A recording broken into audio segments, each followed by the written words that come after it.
자, 안녕하세요. 자, 오늘은 2022년 그 4월 2일에 국가직 9급 시험이 있었어요, 그죠? 전반적으로 이번 시험에 대한 학생들의 반응은 뭐 구형사가 대체로 쉬웠다. 그래서 특별하게 어려운 게 없어서 구형사 점수가 상당히 높지 않았나라는 생각이 들고요. 또 회계와 세법 역시 세무직은 뭐 그렇게 속 썩이는 과목이 없었어요, 그죠? 그래서 특히나 세법은 전체적으로 보면 평이했다 이렇게 할 수 있고, 사실 이번 시험은 전공 필수로 전환되고 첫 시험이었었기 때문에 상당히 어렵긴 하지 않을까 이런 고민도 했었지만, 사실은 매우 무난하게 출제가 됐고요. 아주 기본적인 질문들이 출제가 됐습니다. 다만 우리가 그 출제 경향을 좀 보면, 거기도 제가 정리를 해놨지만 국세기본법, 국세징수법, 그 다음에 부가세법, 그리고 이제 법인세법, 소득세법, 자, 기타 세법, 뭐 우리가 종부세라든가 자, 상증세라든가 이런 걸 말하는 거죠. 그리고 이제 사실 이제 종합 문제가 출제가 돼요. 이것들을 통틀어서 이제 종합 문제가 출제가 되는데, 자, 우리가 이제 기존에 우리가 경향을 보면 이게 4문제 정도 출제가 되고요. 징수법이 2문제 정도가 출제되고, 부가세가 4문제, 그렇죠? 그리고 법인세가 4, 5문제, 소득세가 4, 5문제, 뭐 1문제 정도. 뭐 이것도 이런 정도로 우리가 기존에 경향을 보이고 있었는데요. 살짝 그 경향이 달라진 건 아닌가 싶어요. 그죠? 그래서 보시면 이번에 그 국세기본법은 사실은 이제 3문제가 출제가 됐었고요. 거기에서 플러스해서 이제 2문제 정도가 집어넣을 수 있는 건 뭐냐면, 이게 국기 플러스 국징, 이렇게 해서 한번 질문을 했어요. 그래서 국세기본법령과 국세징수법상 지정납부기한에 대한 설명이다. 그래서 이 지정납부기한을 사실은 이제 징수법 얘기죠. 근데 국세기본법과 같이 묶어서 물어봤고요. 또 하나는 거기 보시면 이제 기간과 기한이죠, 그죠?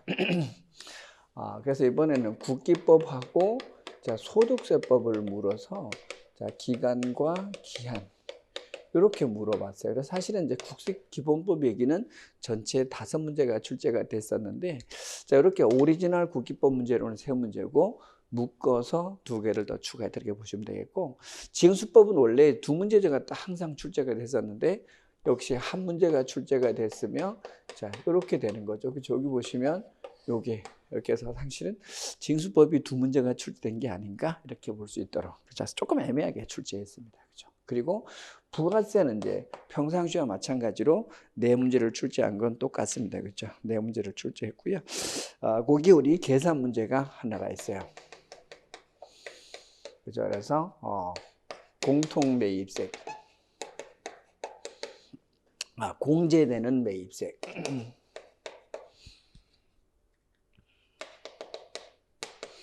자, 공제되는 매입세액을 계산하시오라는 자, 계산 문제인데 아주 기초적인 문제를 출제했습니다. 그죠? 자, 그리고 이제 법인세가 뭡니까? 5문제가 출제가 됐어요. 그죠? 법인세가 5문제가 출제됐는데 여기에도 계산 문제가 하나가 추가됐습니다. 각 사업연도 소득 금액을 구하시오라는.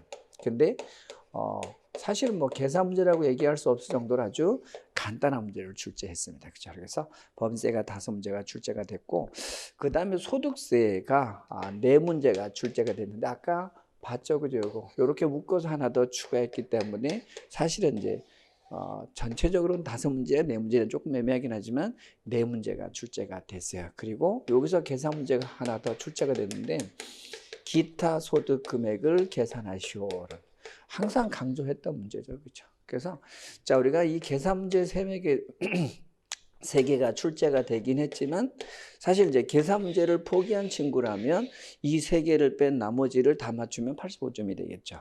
그리고 이 계산 문제까지 아주 간단한 기본까지 이해하고 있었다 그러면 100점을 맞을 수밖에 없는 아주 난이도가 낮은 그런 시험 문제였다. 그래서 지금까지 1999년도에 세법이 공무원 시험에 도입된 이후 지금까지 출제된 수준 전체적으로 따지면 우리가 보시면 이제 99년도에 도입이 돼서 쭉 오다가 2006년, 2007년, 2008년 요때 이제 시험 범위가 난도가 한번 업그레이드가 됐어요. 그래서 이전까지는 상당히 난도가 낮았다고 보시면 돼요.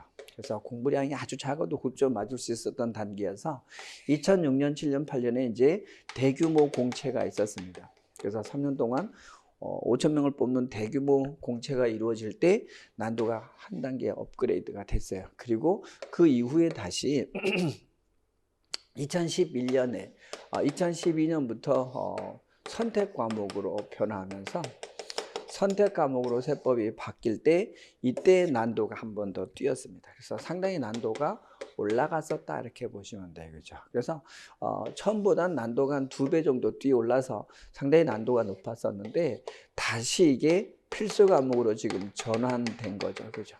그래서 이게 2021년부터 필수 과목으로 다시 전환되면서 오히려 난도가 한 2단계 정도는 낮아진 거 아닌가 이런 생각이 들 정도로 상당히 난도가 많이 낮춰졌다 이렇게 보시면 되겠습니다. 그래서 자 전체적으로 여러분들이 내년을 준비할 때도 그럼 어떻게 세법을 준비해야 되는 겁니까? 그러면 그동안 오랫동안 우리가 이 선택 과목 시절의 세법은 우리가 누구하고 사회하고 경쟁을 했어야 되는데 사회나 행정학이 매우 쉬운 과목이어서 많은 학생들이 선택인 회계세법을 버리고 이 사회 행정학으로 갈 수밖에 없었던 이유는 이렇게 선택 과목임에도 불구하고 다시 난도가 높았기 때문이었던 거죠. 그죠? 사실 이 반대로 선택 과목일 때 난도가 좀 낮고 필수 때 높았으면 어떨까라는 생각이 드는데 뭐 이미 다 지나간 얘기긴 하지만 이렇게 됐었다는 거죠. 근데 이번엔 의외로 다시 난도를 이렇게 팍 낮춰버렸다 이렇게 보시면 되겠습니다. 그래서 아주 기본적으로 세법을 기본 개념만 정확하게 이해하면서 공부한 친구들이라면 충분히 85점 이상 고득점을 노릴 수 있었던 이런 관계다 이렇게 이해하시면 되겠습니다. 그래서 많은 친구들이 올해 컷이 뭐 엄청나게 올라가지 않겠습니까? 이런 질문을 많이 하는데요. 사실 이제 이 세무직의 옛날 얘기를 좀 하면 제가 세무직에 근 30년간 강의를 하면서 세무직 컷이 80점을 넘었던 적이 많지 않습니다. 한 2-3번밖에 없다고 보시면 돼요. 그래서 대부분은 80점이 안 됐었다 이렇게 보시면 되겠고요. 언제 세무직 점수가 팍 튀어 올랐습니까? 그러면 이때 선택 과목 시절에 회계세법을 통해서가 아니라 사회행정학을 하니까 100백을 맞는 친구들이 많았던 거죠. 그러다 보니까 사회행정학이 100백을 맞으니까 그 친구들이 국영사에다 많은 시간을 투자해서 국영사까지도 상당히 성적이 올라가서 이때는 뭐 세무직 컷이 상당히 높았었습니다. 세무직 컷이 상당히 높았지만 이제 다시 회계세법이 필수 과목으로 돌아 들어오면 이 회계세법이 필수인 상태에서는 절대 이 평균 고득점이 합격 컷 고득점이 나올 수가 없습니다. 왜냐하면 세무직에는 회계라는 시간 잡아먹는 과목과 영어라는 시간을 잡아먹는 과목이 2개가 있어요. 그러니까 일행에서는 다른 과목 다 풀어놓고 영어에다 근 40분 정도 투자해서 영어를 주어진 20분보다 2배 정도 시간을 투자해서 영어를 풀기 때문에 상당히 영어 점수가 잘 나와요. 그렇지만 세무직은 이 회계라는 과목이 절대 20분 만에 못 풀죠. 그다음에 대부분 25분, 많이 주는 친구는 30분 정도를 투자해서 회계에다 풀어요. 그러면 영어에다 줄 수 있는 시간은 아무리 많아도 25분 정도밖에 안 된다는 거죠. 그러다 보니까 상대적으로 세무직을 하는 친구들은 영어 실력이 약한 것 같은 그런 느낌, 실제로도 약해요. 왜? 회계세법에 워낙 많은 시간을 투자하다 보니까 국영사 영어에다 투자할 시간이 적어서 국영사 실력이 점차적으로 다른 직군에 비해서 떨어질 수밖에 없어요. 어찌 보면 많은 친구들이 세무직을 공부하는 친구들은 국영사 실력이 형편없다? 그래서 실력이 없는 친구들이 세무직을 준비하는가? 이렇게 오해할 수도 있지만 이 회계나 세법이라는 과목이 상대적으로 시간을 많이 잡아먹는 그런 과목이기 때문에 다른 직군에 비해서 국영사 실력이 오히려 떨어질 수밖에 없는 상황이었고요. 근데 다행히도 올해 시험 보시면 이렇게 회계세법이 아주 기본적인 문제를 출제해 줬다는 얘기는 이렇게 출제가 된다 그러면 세무직 학생들도 국영 비정사에다 시간을 투자할 수 있고 그래서 정상적인 점수를 나올 수 있기 때문에 여러분들이 내년에 공부할 때 방향은 물론 회계세법이 중요한 건 사실이지만 국어, 영어, 국사도 정상적으로 공부해서 기본 점수를 끌어올려야 된다는 거 잊지 마시기 바랍니다. 아셨죠? 자, 그래서 전체적인 출제 경향 얘기를 한번 해봤고요. 이제 한 문제 한 문제에서 실제로 어떻게 푸는지 한번 풀어보도록 하겠습니다. 자, 1번부터 그래서 문제풀이 과정은 문제는 그냥 제가 읽어주고요. 해설을 제가 여기 뭡니까 핵심 정리를 PPT로 띄우면서 핵심 정리로서 추가 설명을 하는 이런 방식을 취하도록 하겠습니다. 자, 그래서 거기 1번 한번 보시면 자, 부가세입니다. 그래서 이번에는 그 책형도 가책형 하나밖에 없습니다. 그래서 인원이 많이 줄었다는 얘기죠. 그래서 사회행정학일 때는 상당히 세무직 인원이 많으니까 뭐 가책형, 나책형 둘로 나뉘었었는데 세무직이 필수로 바뀌고 나서는 책형이 가책형 하나밖에 없습니다. 자, 1번도입니다. 부가세법상 재화의 수입에 대한 설명이 더 옳지 않은 것 그랬죠. 그렇죠? 그래서 지금 뭐를 출제하고 있는 재화의 수입에 대해서 출제하고 있는 거죠. 그래서 우리는 이 재화라는 재화의 수입이라는 요것에 대해서 기본적으로 자, 납세 의무자는 어떻게 되느냐? 또 자, 거래 시기는 어떻게 되냐? 또 재화의 수입에 대한 과세 표준은 어떻게 되냐? 이런 얘기들이 되는 거죠. 그리고 거기다 재화의 수입 시 납세지는 어떻게 되느냐 이런 얘기를 해서 재화의 수익과는 얘기를 전부 다 하나로 묶어놓은 문제다 이렇게 보시면 되겠습니다. 그렇죠? 자, 그래서 기본적으로 재화의 수입에 대한 우리가 수입 시기, 거래 시기는 다른 말로 표현은 뭐가 되는 겁니까?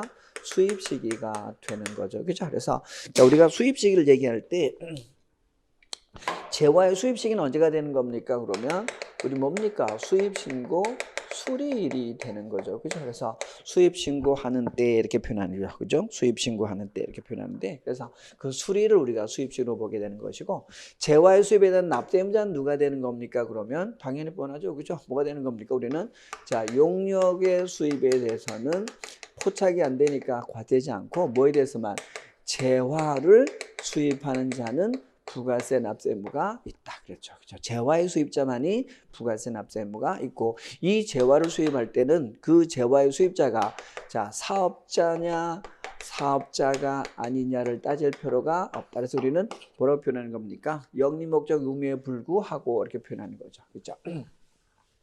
사업자 여부에 관계없이 이렇게 표현하는 거죠. 왜 사업자 여부에 관계없습니까? 그러면 뭐 때문이야? 소비지 과세 원칙 때문에 이렇게. 그렇죠. 그래서 여러분 다 아는 얘기들이잖아요. 그래서 납세 의무자에서 우리가 했던 얘기 늘 강조했던 얘기고요. 자, 거래 시기 그죠? 그리고 수입자의 과세 표준 우리가 어떻게 하는 겁니까? 그러면 두 가지가 있는 거죠. 자, 일반적으로 우리가 수입자와는 기본보다 관세, 과세 가격이 기본이 되죠. 거기다 뭐를 붙인 거? 관세를 붙인 이게 수입재화 가격이죠. 이게 과세 표준이야. 거기에 만약에 그 재화가 뭐가 된다면 간접세가 부과되거나 부가세가 부과된다면 뭐 하는 겁니까? 그걸 더한 금액으로 한다 이렇게 표현하는 거죠. 그래서 간접세 대표 뭐 있는 겁니까? 우리 교육 뭡니까? 그 개소세, 개별 소비세죠. 또 주세, 자, 교통, 에너지, 환경세 이런 것들이고 부가세는요 교육세나 뭐 했습니까? 농특세 이런 것들이 다 부과되고 나서 거기에 뭐라고요? 마지막으로 부가세가 10% 이렇게 분담. 부가세가 제일 만청이라 했었죠. 자, 그런데 우리가 뭐 보세 구역을 경유할 때는 자, 그럴 때 우리가 과세 표준을 어떻게 정하는 겁니까? 어떻게 썼습니까? 국내 공급가액에서 자, 국내 공급가액에서 뭐를 빼는 겁니까? 수입 신고 시. 자, 수입 신고 시 과세 표준을 빼서 우리가 국내 공급 시 과세 표준을 계산했던 거 기억하시죠? 그죠? 여기서 자, 이 계산 문제로 잘 나왔던 문제가 이거였던 거죠. 그리고 이제 납세지입니다. 그죠? 그래서 재화의 수입 시의 과세 표준 항상 우리가 주의할 게 뭐냐면 기본적으로 자, 수입 신고자 주소지냐, 그죠? 수입자 주소지냐, 아니면 자 수입하는 세관 소재지냐 이런 문제. 그죠? 그래서 우리는 어디가 된다는 겁니까? 세관 소재지에 관할 세무서를 납세지로 한다. 이걸 주의하라 했던 거죠. 그죠? 그래서 역시 그걸 물어봤던 문제입니다. 1번은 보시면 그래서 누가 답이 됩니까? 그러면 거기 4번 보십시오. 재화를 수입하는 자의 부가세 납세지는 수입자 주소지다? 아니라고요. 어디라고요? 세관 소재지이다. 이런 얘기죠. 그래서 자, 우리가 이제 기본적으로 납세지는 뭡니까? 부가세는 사업장이죠. 그죠? 그래서 사업을 위해서 거래에 접붙던 일부가 행해지는 장소를 뭐라 불러? 사업장이라 부르고, 그런 사업장이지만 우리 자, 직매장은 사업장으로 보지만 누구는 하치장이나 그죠? 임시사업장, 업무연락서 이런 것들은 사업장을 보지 않는다는 건 늘 기억해 두라 했었던 것이고요. 그래서 기본적으로 사업 납세지는 어디 갑니까? 그러면 사업자 단위라면 본점 주상 소지가 되고요. 사업장 두지 않으면 개인의 주소지가 될 수밖에 없는 것이고, 수입하는 자는 어디가 된다고요? 세관 소재지를 납세지로 한다라고 해서 항상 우리가 정리했던 아주 기초적인 질문들이었던 거죠. 그죠? 됐습니까? 자, 2번 넘어가겠습니다. 이제 2번 넘어가 보시면 이번에는 국세기본법상 납세무 성립과 확정이 된 설명에도 옳지 않은 것에 대해서 가장 많이 물어본 게 뭡니까? 성립 시기죠. 그죠? 그래서 우리는 자, 납세무 성립 시기와 납세무 확정 시기에 대해서 기본적으로 정리를 꼭 하라 했었죠. 그죠? 그래서 납세무 성립하고 자, 확정되고 이제 뭐 되는 겁니까? 소멸하는 이런 과정에서 그 납세무 성립 시기가 언제냐? 자, 그리고 확정 시기가 언제냐? 이런 얘기죠. 그래서 우리는 그 성립 시기가 워낙 많이 나오고요. 사실은 확정 시기는 뭐 그렇게 자주 나오는 건 아니지만 이건 두 가지죠. 자, 우리가 신고납조세는 언제 확정되고요? 신고한테 확정되고, 부가과세 조세는 언제 하는 겁니까? 정부가 결정 경정하는 때 확정이 되죠. 그죠? 그리고 하나 더 있는 건 뭐라고요? 자동 확정이 있는 거죠. 자, 신고와 동시에 뭐라고요? 자동 확정되는 게 몇 개 있습니까? 5개가 있죠. 그래서 인, 원, 납, 중 해서 있고, 여기 이제 최근에 새로 들어온 것까지 해서 5가지가 있어요. 그죠? 그래서 이 확정 시기, 자, 누가 신고하는 때인 겁니까? 신고 납부 조세들은 신고하는 때. 그죠? 그리고 자, 부가과세 조세들은 당연히 뭡니까? 결정 경정하는 때인데, 그게 플러스 뭐라고요? 신고 납부 조세라 하더라도 우리가 뭐 하게 되면 무신고하거나 뭐 하면 잘못 신고하면 정부가 뭐 하는 겁니까? 결정 경정하죠. 그때는 결정 경정하는 때가 되는 겁니다. 그죠? 그리고 자동 확정되는 건 누가 있습니까? 인지세. 또 원천 징수하는 소득세, 법인세. 저 납세 조합이 징수하는 뭡니까? 소득세. 이런 것들이죠. 또 중간 연합하는 누구? 법인세. 이런 것들은 전부 다 뭐라고요? 선과 동시에 자동 확정되는 거 우리가 알고 있죠. 그죠? 그래서 여기 보시면 자동 확정되는 건 인, 원, 납, 중 늘 우리가 기억하라는 것이고요. 여러분 이제 항상 더 볼 건 뭐냐면요. 그렇지만 중간에는 범세라 하더라도 정부가 결정하는 경우는 뭐야? 제외야. 왜? 자동 확정될 수가 없잖아. 정부가 결정하느라고 시차가 생길 수밖에 없으니까. 그죠?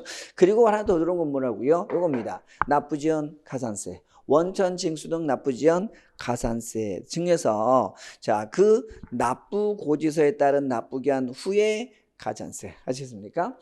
자, 그래서 납부지연 가산세나 원천 징수 등 납부지연 가산세를 납부하지 않으면 뭐가 날아와? 거기서 날아오죠. 그 납부고지에 의한 기한 이후에 가산세는 뭐라고요? 예, 전과 동시에 자동 확정이 되는 겁니다. 그렇죠?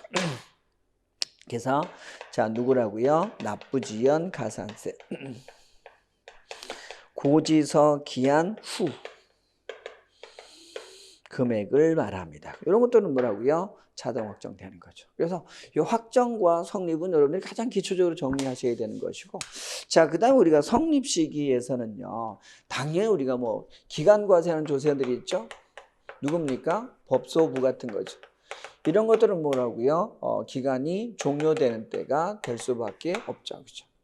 자, 그 다음 우리가 상속이나 증여처럼 이렇게 행위에서 과세하는 건 뭐라고 그랬습니까? 상속세는 상속이 개시되는 때. 증여세는 뭐라고요? 증여로 재산을 취득하는 때. 이런 때가 우리가 될 수밖에 없는 거죠. 그렇죠? 자, 그런 것들인데 물론 이제 간접세, 개소세, 뭐 교통에너지 환경세 이런 것들은 뭐가 되는 겁니까? 다양하게 존재한다 그랬죠. 그죠? 그래서 판매하는 때, 그죠? 아, 또는 뭐가 있는 겁니까? 그러니까 룸사롱 같은 것들은 유흥음식 행위를 한 때가 되는 것이고, 그죠? 또 우리 골프장 같은 건 입장하는 때 이렇게 다양하게 존재할 수 있다 그랬죠. 그래서 간접세들은 다양하게 존재한다 이렇게 썼어요. 그죠? 자, 그런데 우리가 이 성립식에서 이런 것들인데, 증권거래세 같은 것들은 같은 간접세이긴 하지만 뭐라 썼습니까? 자, 증권회사들이 뭐에 매매를 버는 겁니까? 중개하죠. 그래서 거래가 뭐 되는 때? 확정되는 때 이렇게 우리가 표현할 수밖에 없어요. 매매 거래를 애들이 중간에서 확정해줘야 증권거래에서 문제가 생길 수가 있으니까. 그렇죠? 이렇게 우리가 정리를 하면 되는데, 자, 여러분 거기 보시면 뭐가 있습니까? 특례가 있습니다. 특례. 그래서 우리가 기간 과세하는 조세는 전부 다 뭐 하는데? 과세 기간이 종료하는 때. 그래서 예를 들어서 이게 1월 1일이고 12월 31일이다. 그리고 우리가 과세 기간을 1년으로 정했다라고 한다면 이런 기간 과세하는 조세들은 과세 기한이 종료하는 때 납세무가 성립할 수밖에 없지만 예외적으로 뭐라고요? 예, 첫째, 원천 징수한다. 또는 뭐라고요? 수시 부과한다. 또는 뭐라고요? 예정 신고한다. 이런 것들 있잖아요. 또는요, 자, 중간 연합한다. 이런 것들은 전부 다 뭐라는 겁니까? 과세 기한이 종료되기 전에 뭔 일이 생기는 거죠. 그래서 우리 뭐 할 수밖에 없다? 원천 징수는 언제? 지급하는 때 성립할 수밖에 없고, 수시 부과는 사유가 발생하는 때 자, 성립할 수밖에 없고, 예정 신고나 중간 연합은 뭡니까? 그 기간이 종료하는 때 납세무가 성립할 수밖에 없고, 과세 기한 종료 때까지 기다릴 수가 없어서 여기 다 그대로 나타나는 거죠. 다만 여기서 우리가 하나 주의할 건 누구냐면, 자, 이거죠. 납세조합이 징수하는 소득세, 그죠? 또는 예정 신고하는 소득세. 예정 신고, 요 두 가지는 뭐라 했던 겁니까? 달의 말일이라 했었죠, 그죠? 요건 달의 말일이라 해서 항상 주의하라 했던 거죠, 그죠? 이걸 우리가 물어본 거야, 그죠? 자, 이걸 물어본 거니까. 자, 그래서 이렇게 여러분들이 한번 간단하게 쭉 정리할 수 있으면 이 문제를 풀어낼 수가 있다는 거죠. 그래서 이번에 보시면 옳지 않은 거였습니다. 납세무 성립과 확정된 설명으로 옳지 않은 것 그랬는데 2번 보시면 원천 징수하는 소득세 납세무 성립 시기는 과세기간이 끝나는 때이다? 아니다. 원천 징수는 뭐라고요? 지급하는 때 성립하고 확정되는 것이다. 선과 동시에 자동 확정이었죠. 그렇죠? 됐습니까? 자, 그렇게 정리를 하시면 되겠죠. 요거죠. 원천 징수소득세 보험세는요, 지급하는 때 납세조합은 뭐라고요? 달의 말일. 중간연합 소득세는 뭐라고요? 중간연합 기간에 종료하는 때. 예정 신고하는 소득세나 부가세는 뭐라고? 예정 신고하는 부가세는 뭐라고요? 예정 기간이 종료하는 때. 그죠? 수시 부가는요, 수시 사유가 발생하는 때. 이렇게 되는 거죠. 그죠? 자, 됐죠? 이번에는 3번 한번 보겠습니다. 3번. 자, 3번 보시면 국세기본법 사용하는 용어의 뜻을 옳지 않은 그래서 용어 정의를 출제했습니다. 아주 기본적인 문제죠, 그죠? 그래서 우리 용어 정의를 한번 보시면 국세냐 지방세냐, 그죠? 국가가 부가징수하냐, 지자체가 부가징수하냐, 세법이 뭐냐 할 때 여기서 주의할 썼죠. 뭐를? 자, 세법에서 우리가 항상 누구는요, 관세는 국세가 아니다. 아시겠습니까? 자, 관세, 우리 국세기본법상 세법에서는 국세기본법, 지방세법, 관세법은 제외된다는 거 항상 잊지 마시고, 그래서 관세는 국세기본법상 국세에 포함하지 않는다는 거 잊지 마세요. 자, 그리고 원천징수 뭡니까? 원천징수면 징수하는 건 누군 제외야? 가산세는 제외라는 거 늘 기억하라 썼고요. 납세의무자는요, 어떻게 되어 썼습니까? 징수 납부 의무자를 제외하는 겁니다. 그렇죠? 납세의무자는. 그래서 자, 우리가 어떻게 표현했던 거 늘 이렇게 표현했었죠. 납세자는 납세의무자와 누구를? 징수 납부 의무자를 합쳐서 우리가 납세자라 부르는 것이라서, 자, 납세의무자는 누구는 제외되는 겁니까? 징수납부의무자는 납세의무자에서 제외된다는 거 늘 잊지 말라 그랬었죠. 그리고 징수납부자는 둘이 있다. 뭐라고요? 하나는 대리납부의무자, 또 하나는 원천징수의무자가 있다 그랬던 거죠. 자, 늘 우리가 뭐 맨날 하는 얘기, 아주 기초적 질문 얘기였었던 거죠, 그죠? 자, 그리고 납세자는 둘을 합쳐서 말하는 건데, 이 납세의무자는 그래서 누가 들어갔냐? 연대 납세의무자, 제2차 납세의무자, 물적 납세의무자, 납세 보증인이 다 납세의무자에 들어간다 그랬습니다. 보증인도 포함이다 그랬어요. 그리고 보증인은 누가 되냐 그러면 납부를 보증한 자를 우리는 뭐라 불러? 보증인이라 부르지 신고는 아니다라는 거 기억하라 했었던 거죠. 그죠? 그래서 자, 우리 거기 3번 보시면 용어의 뜻으로 옳지 않은 거 그랬는데 1번 보십시오. 납세자란 납세의무자와 국세를 징수한 납부의무자를 말한다. 여기까지는 맞죠? 납세자란 납세의무자와 징수 납부의무자를 말한다. 이건 맞죠? 근데 납세의무자 가로 열고 누구는요? 연대 납세의무자 제외. 그렇죠? 아닙니다. 연대 납세의무자, 제2차 납세의무자, 물적 납세의무자, 심지어 누구까지? 보증인까지 다 포함한다. 아셨죠? 자, 그래서 1번이 틀렸어요. 그죠? 자, 4번 제2차 납세의무자의 정의 맞죠? 그죠? 가름하여 납세의무자를 지는 자를 우리는 제2차 납세의무자라 부른다 했었던 거죠. 자, 4번 넘어갑니다. 근로소득 공제 및 근로소득 세액 공제에 대한 설명이 더 옳지 않은 거 그랬는데요.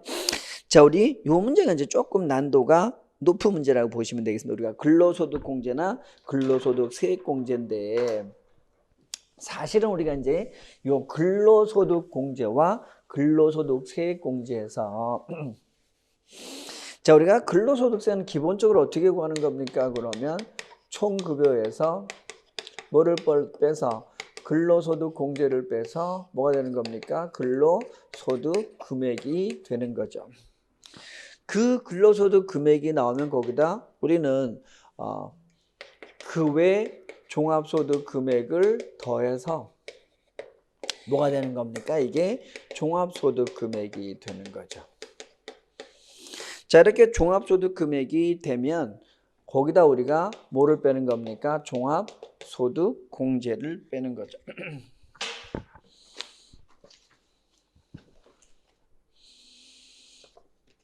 자, 종합소득 공제를 빼면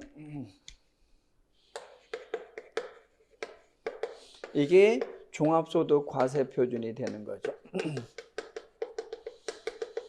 자, 거기다 뭘 곱하면 세율을 곱하면 이제 종합소득 뭐가 나오는 겁니까? 산출세액이 나오는 거죠. 거기서 우리가 뭘 빼는 겁니까? 각종 공제 감면세액을 빼는 거죠. 여기서 우리가 공제 감면세액을 빼게 되는데 그 공제 감면세액을 뺄 때 근로소득자는 가장 뭐를 뺍니까? 그러면 근로소득 세액 공제를 뺀다는 거죠.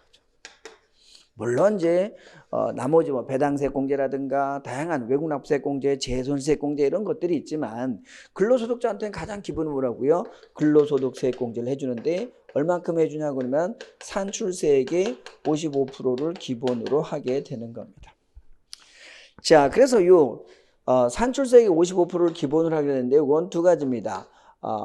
일용 근로자가 있고 상용 근로자가 있습니다. 그래서 우리는 뭘 두고 있냐? 한도를 두고 있는 겁니다. 그래서 자, 일용 근로자는 하루에 산출세액의 몇 프로? 55%를 두고 있는데 여기는 한도를 따로 둘 이유가 없죠. 그렇지만 자, 상용 근로자는 요게 산출세액이 130만 원, 산출세액이 130만 원 이하일 때와 초과할 때로 자, 우리가 55%와 그 산식을 만들어 뒀는데 자, 그렇게 하게 되면 뭘 만들어 뒀냐? 한도를 추가적으로 또 만들어 놨어요. 그죠? 그래서 우리가 여기까지 외우실 필요는 없다 그랬어요. 그냥 상용 근로자 근로소득 세액 공제는 한도 있다. 이 정도로 보셨습니까? 자, 거기다 우리가 근로소득 금액, 근로소득 공제도 있죠. 그죠? 그래서 여기 상용 근로자가 있고 일용 근로자가 있는데 일용 근로자는 일일 얼마씩 15만 원 해줍니다. 하루에 얼마씩 15만 원 해줍니다. 자, 상용 근로자는 어떻게 되냐 그러면 한도 얼마 있습니까? 2천만 원, 최대 2천만 원까지 해줘요. 됐습니까? 이렇게 해서 우리 간단하게 정리를 하시면 돼요. 그렇죠? 그래서 여기 보시면 자, 근로소득 금액 그럼 우리는 자, 총구에서 근로소득 공제를 빼는데 총구이라는 것은 뭐라고요? 우리는 기본적으로 뭐 자, 상여는 포함하지만 비과세들을 제외한 금액이다. 비과세는 뭐요? 아예 근로소득이 들어오지 않는 거니까. 그죠? 자, 그래서 인정상여도 근로소득 공제 대상이라는 걸 기억하시고 자, 근로소득은 우리가 상용 근로자는 어떻게 하냐 그러면 자, 최대 한도는 얼마? 2천만 원까지 근로소득 공제를 해주는데 이런 산식에 따라서 해주지만 꼭 기억할 필요는 없다는 거죠. 그렇죠? 자, 그래서 이런 것들은 뭐 회계사나 세무사 공부가 아니라면 자, 공무원에서는 필요 없다 이렇게 보시면 되겠고요. 일용 근로자는 일일 얼마라고요? 15만 원을 공제한다 그랬습니다. 자, 그렇게 우리가 하시면 되는데 그래서 일용 근로자는 우리가 똑같은 산식에서 우리는 어떻게 원천 징수합니까? 그러면 이런 거죠. 일일 급여에서 자, 일일 근로소득 공제 얼마라고요? 15만 원을 뺀 금액을 근로소득 금액으로 하고 자, 그밖에 없으니까 이 근로소득 금액이 되는 거죠. 거기서 종합소득이 안 들어가니까 종합소득 공제도 없죠. 그게 곧 과세 표준이 되는 것이고 거기다 세율은 제일 낮은 몇 프로? 6%를 하고 그렇게 해서 산출세액이 나오면 거기서 뭡니까? 근로소득 세액공제죠. 그렇죠? 그래서 몇 프로? 55%. 그래서 자, 우리 일용 근로자 원천 징수액을 구하시오 그러면 자, 일일 급여에서 15만 원을 뺀 금액에다가 바로 뭐라고요? 6%하고 그것은 뭐요? 1-55%를 하면 이게 뭐가 됩니까? 일용 근로자 원천 징수세액이 되는 거죠. 여기서 이걸 출제했던 적도 있어요. 그렇죠? 자, 우리 교재에 보시면 그 예제가 바로 이거죠. 그렇죠? 일용 근로자가 일당이 19만 원이다. 원천 징수액이가 징수할 근로소득 원천 징수액은 얼마냐 해서 출제했던 문제였던 거죠. 그렇죠? 자, 그래서 이렇게 우리가 출제하면 되는데 그래서 한번 보세요. 자, 이 문제 보시면 이 개념만 알면 풀어낼 수 있었던 문제였는데 근로소득 있는 거제에 대해서는 총급에서 근로소득 공제를 적용해서 근로소득 금액을 계산한다. 맞죠? 자, 그리고 일용 근로자에게는 일일 15만 원의 근로소득 공제를 적용한다. 그랬죠? 그래서 일일 15만 원이지만 만약에 일일 급여가 15만 원 아니라 13만 원이면 어떡합니까? 이런 얘기잖아. 아니면 10만 원이면 어떡합니까? 그런 문제가 생기잖아요. 그럼 뭐가 돼? 마이너스가 나오죠. 그럴 때는 일일 얼마밖에 못해? 10만 원밖에 못하는 거죠. 마이너스가 나오면 돈 돌려준다는 건 말이 안 되잖아요. 그죠? 그래서, 자, 0을 만들기 위해선 거기 괄호 속에 있는 말 뭐라고 되어 있습니까? 총급여액이 공제액에 미달하는 경우에는 총급여액을 공제액으로 한다. 이런 말을 쓰는 거죠. 3번 근로소득 있는 거제에 대해서는 근로소득에 대한 종합소득 산출세액에서 근로소득 세액공제를 하되 한도 있다. 아까 말했죠. 그죠? 상용 근로자는 근로소득 세액공제하는데 뭐가 있다 그래서 한도 있다 그랬습니다. 그렇지만 이용 근로자는요. 산출세액이 몇 프로? 55%입니다. 그렇죠? 그래서 4번 보시면 일용 근로소득 있는 원천 징수하는 경우에는 세액공제를 적용하지 아니한다. 아니라고요. 산출세액이 55%를 하고 한도가 있을 뿐이다. 한도가 없다. 한도가 없다 그랬습니다. 자, 뭐가 없다고요? 한도가 없는 것이지 세액공제를 적용하지 않는 게 아니에요. 산출세액이 55%만큼 세액공제는 하는 것이다. 그래서 답이 4번이라는 거 금방 구할 수 있죠. 그래서 우리가 자, 근로소득 세액공제 상용 근로자는 얼마냐 이런 거 몰라도 문제는 풀어낼 수 있어요. 답을 4번으로 그냥 구해낼 수 있었던 문제인 겁니다. 아셨죠? 자, 그렇게 하고 부르시면 돼요. 그래서 여러분들이 3번 지문을 몰라도 충분히 답을 4번으로 고를 수 있었던 문제였었고, 자, 비교적 난도가 다른 문제보다는 조금 높아졌다. 중 정도 된다. 이렇게 보시면 되겠습니다. 자, 5번 보시면 부가세법상 과세 대상 거래에 대한 설명도 옳지 않아서 부가세 과세 거래죠. 그래서 우리 부가세법상 과세 거래는 어떤 겁니까? 그러면 이런 거죠. 부가세는 항상 뭐 있습니까? 이쪽에 공급하는 자가 있고 이쪽에는요 공급받는 자가 있죠. 그래서 공급자가 뭐를 공급하는 겁니까? 재화나 용역을 공급하면 자 이렇게 재화나 용역하면 뭐를 받아? 대가를 받을 때 거기 뭐를 같이 가는 겁니까? 부가세를 같이 받는 거죠. 그죠? 이걸 우리가 뭐라 부르는 겁니까? 거래 징수라 부르는 거죠. 그래서 대가가 100이다 그러면 부가세는 얼마야? 10 정도를 징수해서 110을 받게 되는 거죠. 그래서 항상 우리가 어떻게 하는 겁니까? 부가세가 과세되기 위한 기본적인 조건. 첫째, 재화나 용역의 공급이 있을 것. 그리고 그 대가로 받은 것일 것. 그럴 때 부가세 과세되기 때문에 우리는 저주에 가면요. 과세표준에 포함하냐 안 하냐 할 때 공급이 안 일어났다. 과세표준에 포함할 수가 없죠. 대가가 아니다. 그럼 과세표준에 포함할 수가 없었던 것이죠. 그렇죠? 이거 같이 연결되는 개념이다. 그래서 우리는 여기서 뭘 공부하는 겁니까? 재화냐 아니냐 이런 얘기를 제일 먼저 하게 되는 것이고 자 용역이 뭐냐 이런 얘기를 하게 되는 것이고 재화나 용역 공급을 보지 않는 경우 재화의 공급을 보지 않는 경우를 항상 주의하라 했어요. 그래서 늘 시험에 나오는 얘기를 했었잖아. 그렇죠? 그 밖에 우리가 여기서 뭐 하는 겁니까? 재화의 수입, 또 부수재화, 용역, 거래 시기 이런 얘기까지 하면 이제 여기서는 다 끝나는 거죠. 그렇죠? 그래서 이 과세거래에서 질문할 수 있는 얘기가 바로 그래서 재화의 공급, 용역의 공급, 그죠? 재화의 수입, 또 부수재화, 용역. 자, 그리고 뭐라고요? 거래 시기, 거래 장소. 여기 아주 잘 나오는 기본 개념이죠. 그죠? 이 챕터가 바로 부가세 2장에서 나오는 얘기인데 이 얘기가 되는 거죠. 그죠?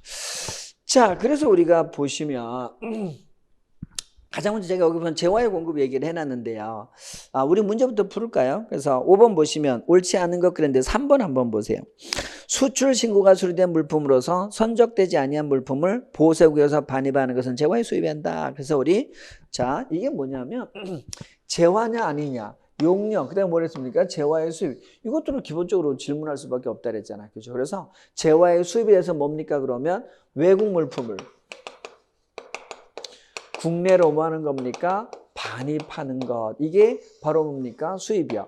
어떤 것들을 국내로 반입하는 겁니까? 그러면 우리가 이제 항상 하는 말이 이 말이죠. 재화의 수입에서 가장 기본은 뭐냐면 요거죠. 외국에서 우리나라에 도착된 물품을 국내로 반입하는 거. 모두 포함한다. 외국 선박이 포획한 체포한 수화물도 마찬가지다. 국내로 반입할 때 수입이 되는 거죠. 또 수출 신고가 수리된 물품을 다시 국내로 반입하는 것도 뭐다? 수입이다. 그렇지만 꼭 잊지 마라. 수출 신고했다 하더라도 선적되지 아니한 것이 반입될 때는 뭐가 아니다? 수입이 아니다. 왜냐하면 자 우리가 수출은 언제라 해서 선적돼야 된다 그랬죠. 그래서 우리는 일반적으로 뭐기 때문에요? FOB 조건을 하기 때문에 선적지 인도 기준을 하기 때문에 선적해야 수출이 되는 거죠. 그래서 우리가 수출 신고했다고 수출이 아니다 그랬었잖아요. 그래서 자 수출했다 하더라도 수출 신고했다 하더라도 선적되지 않고 있다가 국내로 반입되는 것은 수출 자체가 안 됐기 때문에 그건 수입이 아니에요. 그냥 국내에서 왔다 갔다 하는 거죠. 그죠? 그래서 그런 건 수입이 아니다 그랬던 거죠. 자 그래서 우리 거기 5번에 보시면 3번 수출 신고가 수리된 물품으로서 선적되지 아니한 물품을 보세구역에서 반입하는 것은 뭐라고 해야 되는 겁니까? 재화의 수입에 해당하지 아니한다 이렇게 말해야 되는 거예요. 수입에 해당한다 그래서 X가 되는 거죠. 그래서 자 5번에 3번이 틀린 겁니다. 그렇죠? 자 그리고 이제 요게 이해가 되셨으면 이제 나머지 가장 기본적인 질문들이 나온 거 그죠? 재화냐 아니냐 뭐 이런 얘기에서 우리가 항상 기초적으로 하는 거 이거죠. 자 재화에서 하는 말은 맨날 뭡니까? 재화냐 아니냐 그죠? 그래서 재화라는 것은 계약상 원인, 계약상 법률상 모든 원인에서 재화를 인도하는 걸 뭐라 불러? 재화라 부르는 것인데 이러한 재화는 재산적 가치가 있는 모든 물건과 권리를 다 재화라 불러. 그래서 자 공급은 뭐라 해서 이런 것들이 인도 양도되는 걸 우리는 재화의 공급이라 부르게 되는데 화폐 대용 증권은 재산적 가치가 있지만 재화로 보지 않고 지분증권의 채무증권은 재산적 가치가 있지만 재화로 보지 않지만 자 우리 사이버 화폐는 뭐다? 게임 머니는 재화다. 잊지 말라 그랬었죠. 그죠? 자 그리고 용역 공급에는 우리 단순히 뭡니까? 건설업, 단순 항공, 정보 제공, 또 권리 대여 이런 것들은 우리가 용역 공급으로 보는 것이다 그랬죠. 그죠? 그래서 권리 양도는 재화, 권리 대여는요 용역이라 했었는데 우리가 용역 공급을 보지 않는 대표가 뭐가 있습니까? 그러면 이런 거죠.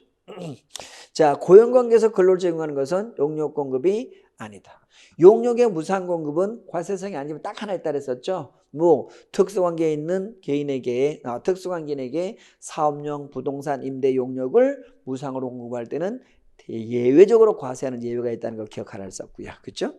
또 우리가 농가 부업 소득에서도 우리 뭡니까? 예외적으로 민박, 음식물 판매 이런 특산물, 전통자 이런 것들은 과세된다 그래서 형평성 때문에. 그렇죠?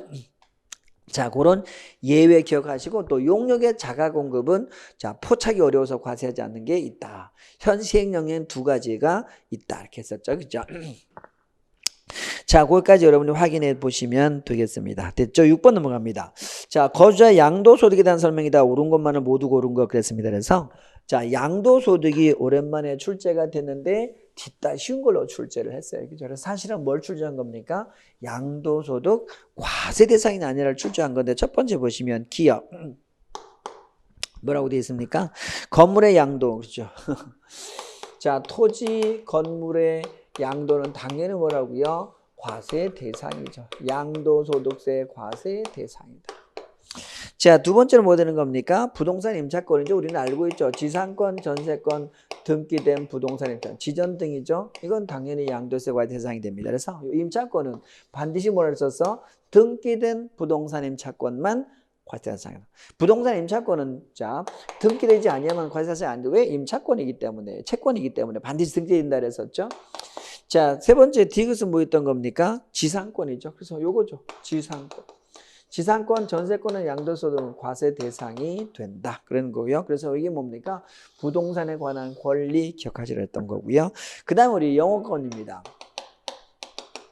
자, 영권은 반드시 뭐랬던 겁니까? 이건 토지, 건물, 부동산에 관한 권리와 함께 양도할 때만 양도소득세 과세상이 되고, 자, 단독으로는 양도할 수 없다 그랬습니다. 단독 양도는 불가능하기 때문에 양도소득세 과세 대상이 아니다 그랬던 거죠. 이 얘기를 출제한 거야, 그죠? 그래서 자, 여기서 옳은 것만 한번 골라보세요 그랬는데, 기억 맞죠? 니은범위다. 등기되지 않은 임차권도 포함한다? 니은 들어가면 안 되죠, 그죠? 니은 들어간 놈 탈락. 2번 4번 탈락하고요. 디귿 지상권은 포함하지 않는다, 그죠? 디귿 들어가면 안 되죠. 그럼 결국 답은 1번밖에 없네요, 그죠?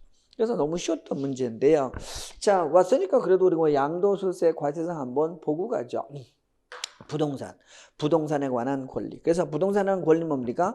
부동산을 사용할 수 있는 권리에서 지상권, 전세권, 등기된 부동산 임차권, 부동산을 취득할 수 있는 권리, 아파트 당첨권, 토지상 환차권 이런 것들도 다 마찬가지로 했었죠. 자, 그 다음에 우리가 뭡니까? 특정 주식이 있었죠. 그래서 기타 특정 주식, 특정 법인주식, 특정 시험 이용권, 그리고 영업권, 이주권인데, 특히 여러분 여기서 이주권과 영업권이 답으로 잘 나오기 때문에 주의하셔야 되는데, 이주권 뭐랬던 겁니까? 자, 우리가 집을 옮길 수 있는 권리죠, 그죠? 그래서 이런 이주권도 양도소득세 과세 대상이 되려면 반드시 뭐라고요? 토지 건물과 함께 양도할 때. 토지 건물과 함께 양도할 때는 양도세 과세는 되지만, 이때 주의할 건요, 그 이주권이 만약에 독자적으로 별도 감정업자가 감정한 감정가액이 있고 이를 별도로 구분 신고했다면 그때는 뭐라고요? 양도소득이 아니야. 그땐 기타소득이야. 아시겠습니까? 그때 이주권 양도는 뭐라고요? 별도 신고하면 뭐가 된다? 기타소득.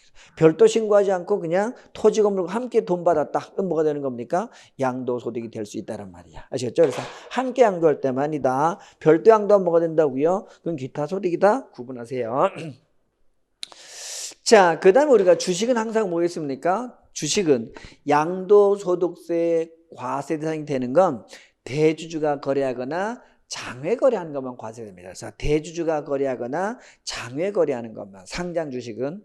그리고 비상장 주식일 때, 기본은 비상장 주식만 과세하는 걸 기본으로 하지만 상장 주식 중에서 누구? 대주주나 장외 거래하는 것이고, 이 대주주가 뭐냐 그러면 지분율, 유가증권 1%, 코스닥 2%, 코넥스는 뭐라고요? 4%, 비상장 주식은 뭐라고요? 4%. 이렇게 해서 이럴 때 우리가 말하는 것이고요.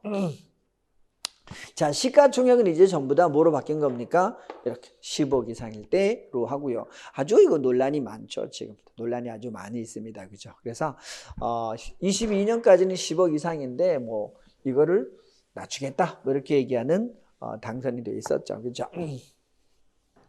자, 이걸 우리가 좀 더 지켜봐야 되겠 일단은요. 대주주가 누구냐 할 때 지분율로 유가증권은 1%, 코스닥은 2%, 코넥스나 비상장은 뭐라고요? 4% 이상일 때. 금액으로 따져서는 뭐라고요? 10억 이상일 때 무조건입니다. 됐죠? 자, 그거 우리가 기억하시고, 또 하나는 해외 주식도 이제 양도소득세 과세상이라는 거, 이제 해외와 국내 주식 합쳐서 우리가 과세한다는 거 잊지 마시고요. 요즘은 이제 해외 주식 거래를 그냥 국내에서 합니까? 인터넷으로 전부 다 거래하니까 뭐 굳이 구분할 필요가 없다는 거죠. 그래서 국내 주식과 함께 과세한다. 이렇게 기억하시라 했습니다. 자, 파생 상품도 마찬가지로 국내, 해외 따지지 않고 전부 다 한 번에 국내에서 양도세 과세하고요. 신탁의 수익권도 과세, 신탁의 이익을 받을 권리가 있다면 그것도 양도소득세 과세상으로 했다라는 거 기억하라 했었죠. 자, 됐죠? 넘어갑니다. 7번으로 가보겠습니다. 자, 이번에는 거기 7번 접대비와 기부금에 대한 설명이 더 옳지 않은 거 그랬죠? 자, 우리 오랜만에 접대비와 기부금 출제를 했는데, 자, 우리가 이제 항상 하는 말은 뭐냐면 요 접대비와 기부금, 그죠? 법인세에서는 뭐 늘 같이 나오는 얘기라서 항상 잊지 말라 그랬었는데, 접대비라는 것은 자, 그 접대비와 기부금은 가장 기본적인 차이가 뭐냐, 이거는요 업무와 관련하여 발생하는 비용이죠. 그렇지만 기부금은요 업무와 관련 없이 발생하는, 이게 가장 기본적 차이점을 했습니다. 두 번째, 이러한 접대비는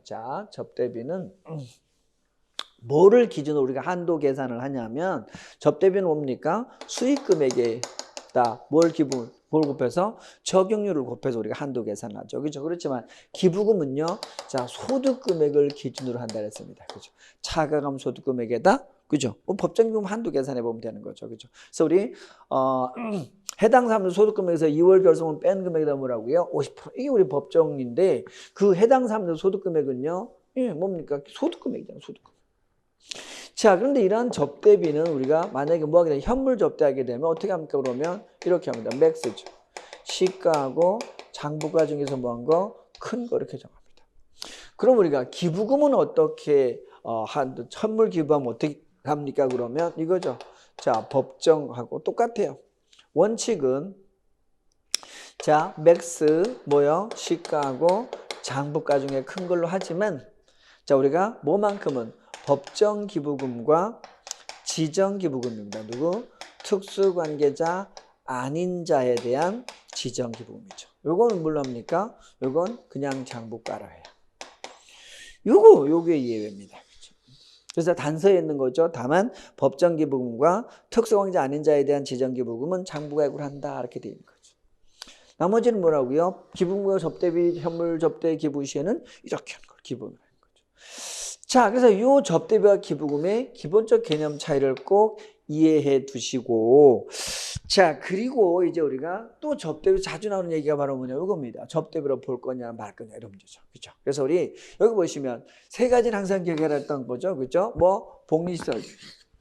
자, 그래서 사인 조직한 단체가 법인일 때는 접대비, 법인이 아닐 때 뭐라고요? 격리일부로 보고, 통상 회비는 뭡니까? 그냥 손금이죠. 접대비 아니지만 통상회비를 초과하는 건 접대비가 되는 것이고, 광고 선전물은 뭐라 써서 특정인한테 주면 접대비, 불특정 다수한테 주면 광고 선전비. 아시겠죠? 근데 우리가 특정인한테 줬다 하더라도 연간 얼마가 안 되면, 자, 5만 원을 초과하지 않으면, 연간 5만 원이 안 되면 그냥 뭐라 본다? 그냥 광고 선전비로 본다. 그런데 우리는요, 연간 5만 원 한도 따질 때요, 개당 3만 원 이하자에는 제외한다. 그랬죠. 그렇죠? 자, 거기다 우리 뭐 있는 겁니까? 판매 장려금은 무조건 송금이 되는 것이고요. 요거 주주 나오죠? 주주나 임직원이 개인적으로 할 걸 회사 카드 썼어? 뭡니까? 해외 접대비가 아니죠. 당연히 해외 접대비가 아닙니다. 자, 법인이 일치한 비용 중 이거죠. 자, 3만 원을 초과하는 접대비로서 신용카드를 교부받지 아니한 거 그랬습니다. 그죠? 뭡니까? 영수증 받았다. 이런 거죠. 이건 뭡니까? 무조건 손금 물산이 한다 그랬었죠. 요거 7번도 주의합죠. 그죠? 뭡니까? 가맹점 명의를 엉터리로 한 거죠. 그죠? 자, 그래서 신용카드 가맹점을 엉터리로 했을 때는 당연히 뭐라고요? 접대비로 보지 않고 손금 불산입한다 그랬던 거죠. 그죠? 그래서 요 개념들 같이 정리해 두시면 되겠습니다. 그래서 7번 그렇게 해놓고 우리가 한번 읽어본다면 거기 3번 보세요. 법인이 천재지변으로 생긴 이재명 구분품은 천재지변으로 생긴 이재명 구분 거기다 위치를 넣어놓고요. 뭡니까? 자, 우리 기부금은 크게 두 가지가 있죠. 법정 기부금, 지정 기부금, 그리고 뭐라고요? 비지정 기부금. 그래서 자, 이걸 뭡니까? 뭐 하게 되면 현물로 하게 되면 이런 얘기죠. 그죠? 그래서 이건 뭐로 한다 그랬어? 장부. 지정은요. 특수관계자가 아니냐, 특수관계자냐로 구분한다 그랬었죠. 그죠? 이건 뭐로 한다 그랬던 겁니까? 장부. 그렇지만 이건 뭐로 한다 그랬습니까? 큰 걸로. 맥스, 시가하고 장부가 이 얘기죠. 그죠? 그래서 법정 기부금이 뭐냐 이걸 우리가 알 수 있어야 되는 거죠. 그래서 자, 법정 기부금에는 어떤 것들이 있습니까? 그러면 어떤 것들이 있다 그랬어요? 이런 것들이 있다 그랬잖아요. 국가나 지자체의 무상으로 기증하는 금품, 국방 헌금이나 국군장병 유문품, 천재지변으로 생긴 이재명 구호고 금품, 그죠? 그리고 학교 등 사립학교 등의 시설교육 연구비로 지출하는 금품, 이런 것은 전부 다 뭐라고? 법정 기부금이 되는 것이고, 자, 국립대학병원이나 병원에 지출한 시설교육 연구비도 뭡니까? 법정 기부금이다 그랬었죠. 그렇지만 비정 기부금을 했었죠. 동창회, 향후회, 종친회, 그죠? 자, 이런 것들은 전부 정시형 기부금은요, 다 비정 기부금이다 그랬던 거죠. 그죠? 그래서 요거 구분은 반드시 해라 그랬던 건, 그죠? 또 여러분 출제가 됐었다 그랬었잖아요. 역시 또 출제가 된 겁니다. 뭐가 나온 겁니까? 요거 천재지변으로 인한 이재명 구금품은 뭡니까? 법정 기부금이고, 이런 법정 기부금은 뭘 한다고요? 장부가액으로 평가하는 것이다 이 말이죠. 자, 그런데 거기 7번 보시면 법인이 천재지변으로 생긴 이재명 구금품을 금전 외 자산 현물로 제공한 경우 시가에 따라 산정한다? 아니라고요. 시가와 장부 뭘 한다 그랬어? 장부가액으로 평가한다. 장부가액으로 평가한다. 그렇죠? 그래서 틀린 거죠. 그래서 거기 해설 보시면 거기 조문입니다. 기부금을 금전후에는 원래는 어떻게 한다고요? 시가. 시가가 잠깐 낮을 때는 뭐라고요? 장부가. 이걸 합친 뭡니까? 이게 이거요. 이걸 한다. 맥스. 시가와 장부가 중에 큰 걸로 한다 이 말이 되는 거예요. 그렇지만 다만에 뭐가 있어? 법정 기부금과 특성을 아니에 대한 지정 기부금은 장부가라 한다. 이게 단서로 들어있죠. 그렇죠? 조문입니다. 됐죠? 자, 그렇게 하시면 됐고 8번 가봅니다. 내국법인의 입금 계산에 이번엔 법인세로 넘어가서 입금을 한번 보십시오. 이번엔 입금인데요. 자, 입금 계산에 대한 설명이다. 옳지 않은 것 그랬는데요.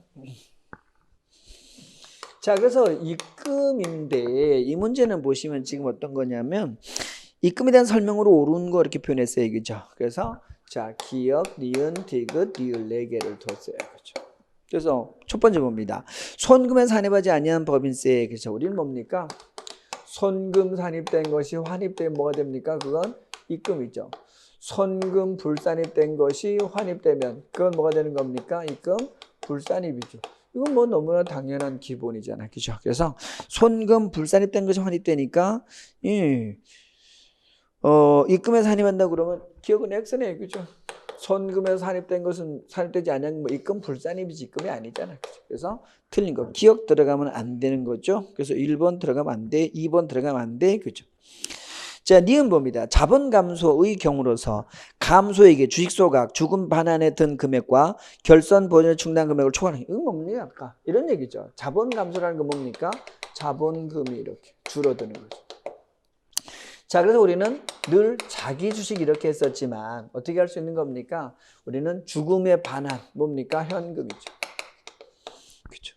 자, 죽음의 반환은 뭐라고요? 현금. 이렇게 우리가 표현했고요. 또 뭐가 있습니까? 주식 소각, 죽음 반환. 그랬으니까 주식 소각 뭡니까? 자기 주식. 자, 자기 주고 현금도 추가 줄 수 있으니까. 그 다음에 결선 보전 뭡니까? 2월 결선금. 이런 거죠. 그래서 우리가 자 100인데 50이고 50이고 30이고 10이야 이럴 수 있죠. 그죠? 얼마입니까? 90이죠. 그럴 때 우리가 이걸 뭐라 부릅니까? 그러면 감자 차익 10. 이 감자 차익은요. 회계는 뭐로 표현하고요? 자본잉여금. 세법에서 뭐로 표현하는 겁니까? 입금 불산입.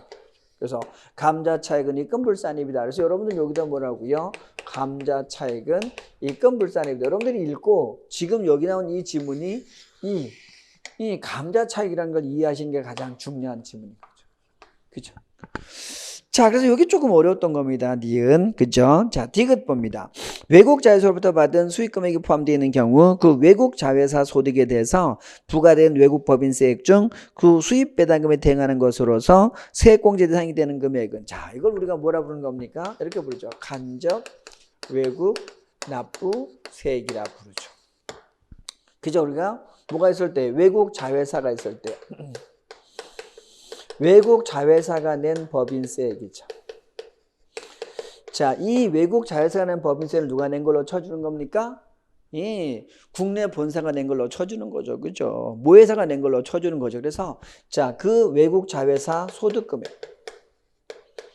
자회사 소득금액에서 자회사 법인세를 뺀 금액에서 자, 모회사가 받은 뭐라고요? 수익금액이죠. 배당 소득금액이죠. 자, 배당으로 받은 수익금액이 차지하는 비율만큼을 곱해서 그건 누가 낸 걸로 쳐주는 겁니까? 모회사가 낸 걸로 쳐줘서 우리가 어떻게 한다 그랬어? 이렇게 한다 그랬죠. 기본적으로 여기 모회사가 있으면 이게 해외 투자하는 방식이 두 가지라 했었죠. 이렇게 해외 투자하는 방식은 우리 또 하나는요. 자회사로 진출하는 방법과 지점으로 진출한다 그랬죠. 그래서 지점으로 진출하게 되면 뭡니까? 직접 납부할 수도 있고 안 낼 수도 있잖아요. 감면 면제받을 수도 있는 거죠. 그렇죠?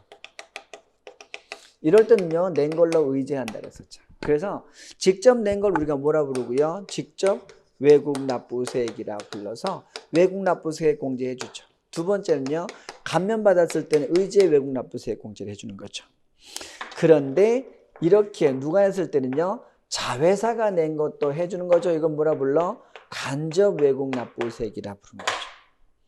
자, 요 간접행무납세 공제를 하기 위해서는 일단 어떻게 한다 그랬어? 첫째, 자, 요 모회사 뭐라고요? 입금에 산입하고 그리고 뭐 하는 겁니까? 이제 세액 공제를 해주는 이런 방식을 취하는 거죠. 그렇죠? 그래서 세액 공제한 경우에는 입금에 산입하는 이게 바로 뭡니까? 간접외국납부세액이 되는 거죠. 뭐 자회사로부터 받은 배당금을 어떤 비율만큼 하는 겁니까? 이 자회사가 자, 지출한 자회사 소득금액에서 법인세를 뺀 금액에서 자, 받은 수입 배당 금액이 차지하는 비율을 곱한 요만큼을 누가 낸 걸로 쳐줘? 모회사가 낸 걸로 쳐주는 거죠. 그러니까 자회사가 뭡니까? 그 지출할 수 있는 총 금액 중에서 이 모회사가 받은 금액의 비율 이렇게 하는 거죠. 그렇죠? 자, 그렇게 이해하시면 디귿 바로 그 얘기가 되는 겁니다. 그죠? 간접외국납세 공제는 자, 입금에 해당한다. 그죠? 그래서 맞는 말이 되는 거죠. 디귿. 자, 리을 봅니다. 채무의 면제로. 자, 우리 뭡니까? 채무 면제이익이죠. 채무 면제이익은 원칙 뭐가 됩니까? 입금 불산입이죠. 그렇지만 자, 그걸 뭐 하게 되면 결선 보존하면 뭔가를 썼습니다. 채무 면제이익은 뭐라고요? 입금이지만 결선 보존하면 뭐라고? 입금 불산입이죠. 여기잖아. 지금 결선 보존인데 뭐 했다는 겁니까? 지금 2월 결성은 보존했다잖아요. 그죠? 그러면 2월 결성은 보존에 자, 2월 결성금을 보존하는 대에가 아니고 대에죠. 자, 대에 충당할 때는 뭐라고요? 입금 불산입이다. 그죠? 입금 불산입이다. 그래서 리을도 맞는 말이 돼서 그래서 니은 디귿 리을이 다 맞는 말이 되네요. 그죠? 됐죠? 자, 그래서 여러분들한테는 조금 어렵게 느껴질 수도 있는 건데 사실은 그죠? 아까 뭐였어? 감자차익, 간접외국납부세액, 채무면제 이건 우리가 입금에서 매우 강조하는 기본 개념이죠. 그죠? 이거 정리하셨으면 쉽게 풀어낼 수 있는 문제였었던 거고요. 자, 그래서 여기 보시면 뭐가 있는 겁니까? 이거죠. 감자차익은 입금 불산입 대상이다. 그 말 기억하시고. 자, 2월 결선 보존에 충당된 자산 채무면제액은 입금 불산입이다. 그죠? 자, 그 밖에도 뭐가 있습니까? 그러면 요거죠. 자, 외국 자회사 간접외국납부세액은 입금에 해당한다. 됐습니까? 자, 이렇게 우리가 정리를 해 두시면 되겠습니다. 그쵸? 자, 됐고요. 그 다음에 자, 요 손금에서 환입된 금액은 입금, 손금 불산입 환입된 입금 불산입, 그리고 자산의 취득가액이 환입되면 자산에서 차감, 요거 그죠? 기억하시고 자산의 평가차익 우리가 어떻게 하는 건지 아시죠? 그죠? 자산의 평가차익은 보험업부 등 법률 규정에 의하면 뭐라고요? 입금. 그렇지 않으면요, 입금 불산입 두 가지로 나누어진다. 그죠? 자, 보험업부 등 법률 규정에 의하면 취득가액 포함해서 감가상각 대상이 되지만 그렇지 않으면 취득가액이 포함되지 않으니까 감가상각 대상이 아닌 거죠. 그죠? 같이 가는 거라는 건 늘 주의하라 했었던 거고. 자, 간접외국납부세, 그죠? 바로 이 얘기가 되는 거죠. 그래서, 자, 외국 자회사 법인세액이다. 뭘 곱하는 겁니까? 외국 자회사가 지출할 수 있는 금액에서, 자, 그 모회사가 받은 수입 배당금이 차지하는 비율을 곱한 만큼을 누가 모회사가 낸 걸로 쳐줘서 입금에 산입하고 동시에 뭐 해줘? 세액 공제해준다. 그랬었던 거죠. 그죠? 자, 됐고요. 자, 이번엔 9번 가봅니다. 영리내국법인에서 우리 세무조정 문제를 출제한 건데요. 자, 우리가 보시면 영리내국법인 주식회사 한국의 세무조정 관련 자료이다. 법인세 법령상 각사무소 소득금액을 계산하면 그랬습니다. 그래서 우리는 알고 있죠. 자, 회계상 당기순이익에서 출발해서 입금산입, 손금불산입을 더하고 손금산입, 입금불산입을 빼면 뭐라 부르는 겁니까? 그걸 우리는 차가감 소득금액이라 부르고요. 그 차가감 소득금액에서 우리가 뭘 더하고요? 기부금 한도 초과액을 더하고 자, 기부금 한도 초과 2월 공제를 빼서 뭐를 구하는 겁니까? 각 3년도 소득금액을 구합니다. 이렇게 우리가 구해간 요 구조잖아요. 그죠? 근데 현재 당기순이익이 얼마냐면 1억입니다. 여기다 뭘 더하면 됩니까? 이걸 가감하면 이런 것들을 가감하면 이제 각삼도 소득금액이 되는 거죠. 그걸 우리가 하나씩 해보면 되는 거죠. 그런데 자, 거기 자료를 봤더니만 이제 이렇게 한번 해봐요. 회계가 있고 자, 세법이 있고 그래서 우리가 어떻게 조정할 건지 이게 이제 중요한 얘기가 되는 거예요. 첫 번째 뭡니다. 자, 보유 중인 토지 평가이익이 있는데요. 토지 평가이익. 이익이 얼마였습니까? 1억이 있대요. 그런데 법률 규정이 아니래. 그럼 세법 어떻게 합니까? 입금이 아닌 거죠. 그러니까 조정 어떻게 됩니까? 입금 불산이 되죠. 수익 처리였으니까. 그죠? 자, 두 번째 봅니다. 너무 간단한 문제예요. 이번에는 소액주주 임원인데요. 사택유지비네요. 사택유지비. 자, 우리가 사택유지비는 알고 있죠. 출자임원 사택유지비만 손금불산입하는 겁니다. 그래서 사택유지비를 비용 처리했는데 얼마냐면 1,000.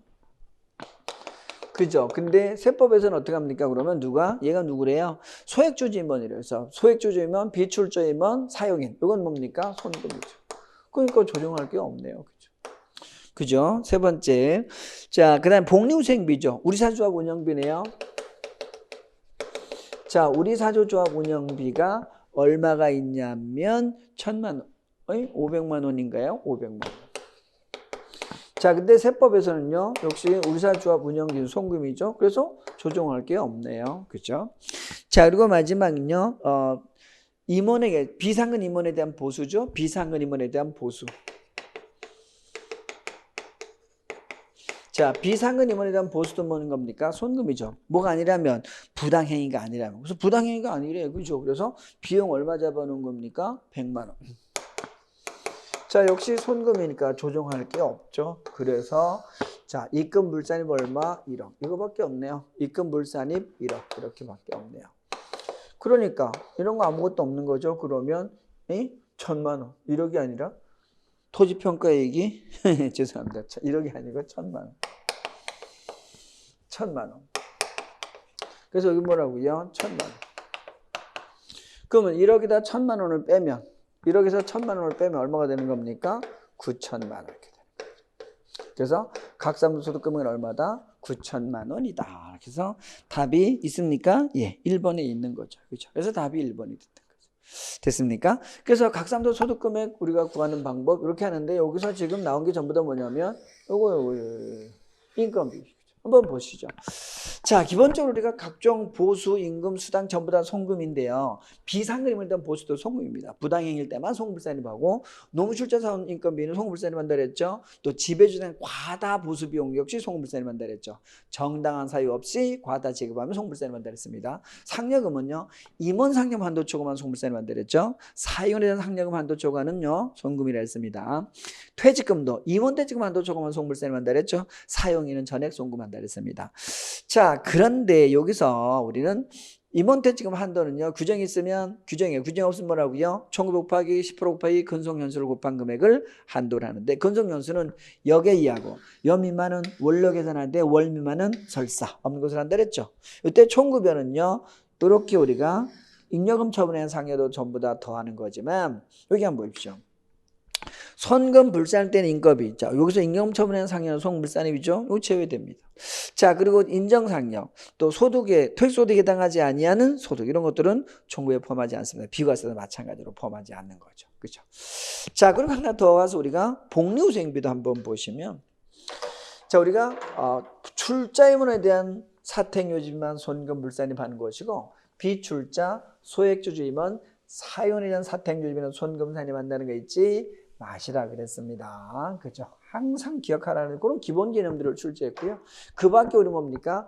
우리자격 운영비, 직장 재직비 연회비, 그 다음에 직장 어린이집 운영비, 그죠? 그리고 경조사비, 사택유지비, 사용자 부담 금공비 이런 것들을 우리가 뭐라 불러? 국민건강보험료라고 부르고 이런 것들은 전부 다 전액 소법상 손금 인정 되는 것이고 잉여금 처분에는 상여란 말이랑 무조건 말해서 손금 불산이 말했죠. 그죠? 자, 그것으로 출제한 문제입니다. 자, 그래서 세무조정 가장 기본을 물어본 문제였다. 이렇게 하면 됐고 10번 가봅니다. 자, 이번에는요. 세무조사 중 통합조사 원칙에 대한 설명이다. 옳지 않은 것입니다. 통합조사 원칙에 대한 설명이다. 옳지 않은 것 그랬는데 자, 우리가 국세기본법에서 통합조사 원칙 한번 보죠. 우리는 세무조사할 때는 뭐가 원칙이라고요? 통합조사를 원칙으로 한다. 그렇지만 예외적으로 뭐도 인정하는 겁니까? 부분조사도 인정하죠. 그래서 우리는 자 어떻게 하는 겁니까? 자, 언제입니까? 그러면 특정 세목만을 조사할 필요가 있을 때, 또 특정 항목만을 조사할 필요가 있을 때, 그렇죠. 이럴 때 우리가 뭘 할 수 있다 그래서 통합 조사하지 않고 부분만을 조사할 수 있다 그랬던 겁니다. 그렇죠? 바로 요 얘기가 되는 거죠. 그래서 통합조사 원칙의 예외로 해서 우리가 부분 세무조사하는 건 바로 이런 때입니다. 그렇죠? 그런데 우리가 이 부문조사를 하는 사유를 거기 보시면 엄청나게 많이 쭉 정리해 놨죠. 그렇죠? 그래서 이러한 부문조사 사유가 있는데, 자, 2개, 8개 이렇게 나눠져 있어요.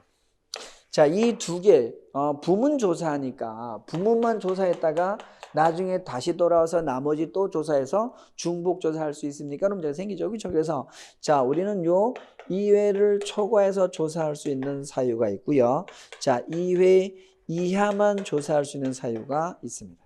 그래서 대부분은 2회를 초과할 수 없도록 돼 있지만 2회를 초과할 수 있는 게 2가지가 있다. 하나는요, 자, 국세 환급금, 재조사, 경정 청구, 이런 것들은 납세자한테 유리한 것들이니까 뭐라고요? 이런 건 2회를 초과해서 조사할 수 있지만 나머지는 전부 다 뭐라고요? 2회를 초과할 수 없도록 하고 있다는 거 기억하십시오. 그렇죠? 여기 이제 우리가 항상 강조했던 얘기인데요. 그래서 보시면 경정 청구에 의해서 조사가 필요한 경우, 또 우리 재조사 결정에 따라 조사가 필요한 경우, 이런 것들은 무조건 뭐라는 겁니까? 또 국세 환급금을 위해서 필요한 경우, 이럴 때는요 2회 초과 조사 가능하다. 잊지 말라 그랬었죠. 나머지는 다 뭐라고요? 2회를 초과할 수 없다 그랬죠. 됐어요? 자, 바로 그걸 물어본 문제입니다. 그래서 보시면 자, 10번에 3번 지문 보시면 명의장, 차명계좌 이용을 통해서 세금을 탈루한 혐의에 대한 확인이 필요한 경우에는 해당 사유로 인한 부분조사는 같은 세목 및 같은 과세견에 대해서 2회를 초과하여 실시할 수 있다 그랬는데요. 안 되죠. 1번 보시면 자, 우리 세목만, 특정 세목만 조사할 필요가 있다 그럴 때는요 조사할 수 있는 부분조사죠. 자, 2번 뭐라고요? 특정 항목, 특정 세목만을 조사할 필요가 있다. 맞죠? 자, 4번 뭡니까? 경정 청구 뭡니까? 이건 부분 조사할 수 있는데 2회를 초과해서 할 수 있다 그랬죠. 3번 명의장, 이건 뭡니까? 2회 초과 아니잖아. 어디에 있어? 여기 있죠.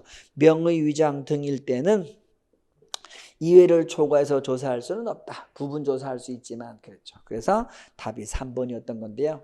제가 늘 강조했던 게 뭡니까? 요거는 꼭 기억해라. 2회 초과할 수 있는 2개는 절대 잊지 마라 그랬었는데요. 그걸 냈던 거죠. 그렇죠. 그게 아닌 걸 낸 거죠. 자, 그렇게 우리가 풀어가면 되겠고요. 여기까지 하고 5분만 쉬었다. 계속 할게요. 5분만 쉬었다 하겠습니다. 자, 계속하겠습니다. 거기 11번 한번 보십시오. 자, 법인세법상 즉시 상각 의제에 대한 설명이다 옳지 않은 것 그랬는데, 자, 우리 여러분 즉상각 의제 그러면 우리가 법인세에서 감가상각 문제죠, 그죠? 자, 우리가 이제 감가상각 문제에서는 기본적으로 우리가 일반적으로는 뭐 하는 겁니까? 임의상각 제도이죠, 그죠? 임의상각 제도를 취하고 있다. 그런데 우리가 뭐에 대해서는요, 차량용 운반구, 그죠? 차량용 운반구. 그 다음에 감가상각 의제.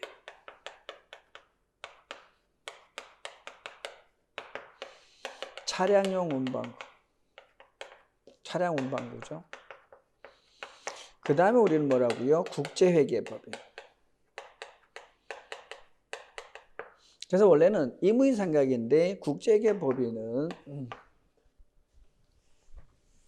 자, 임의상각이고 뭡니까? 결산조정사항이죠.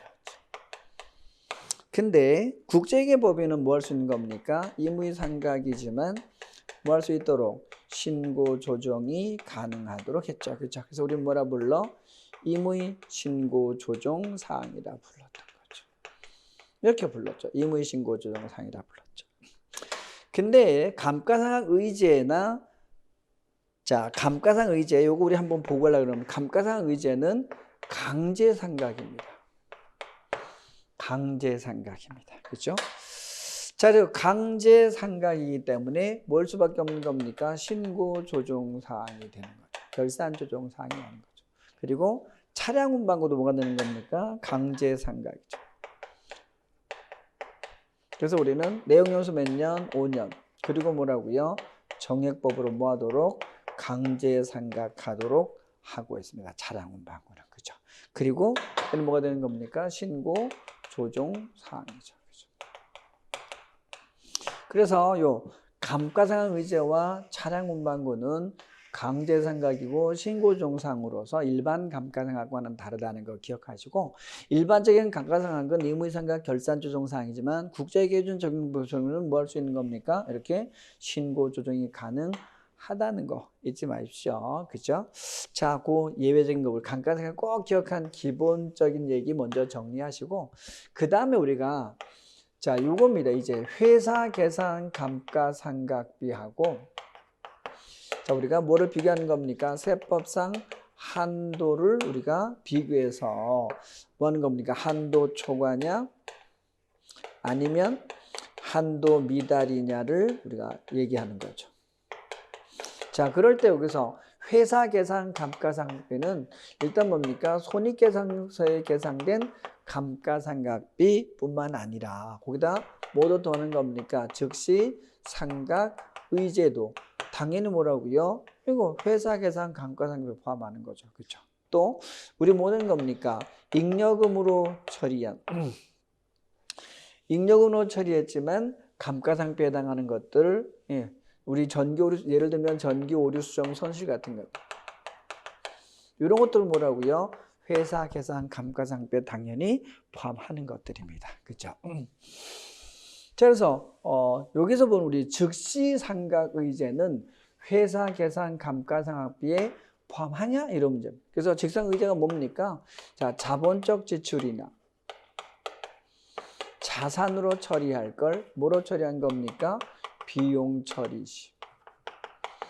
자, 자산이나 자본적 지출을 뭐로 처리하면, 비용 처리하면 회사는 어떻게 본다는 겁니까? 세법은 야, 너 감가상각 했구나?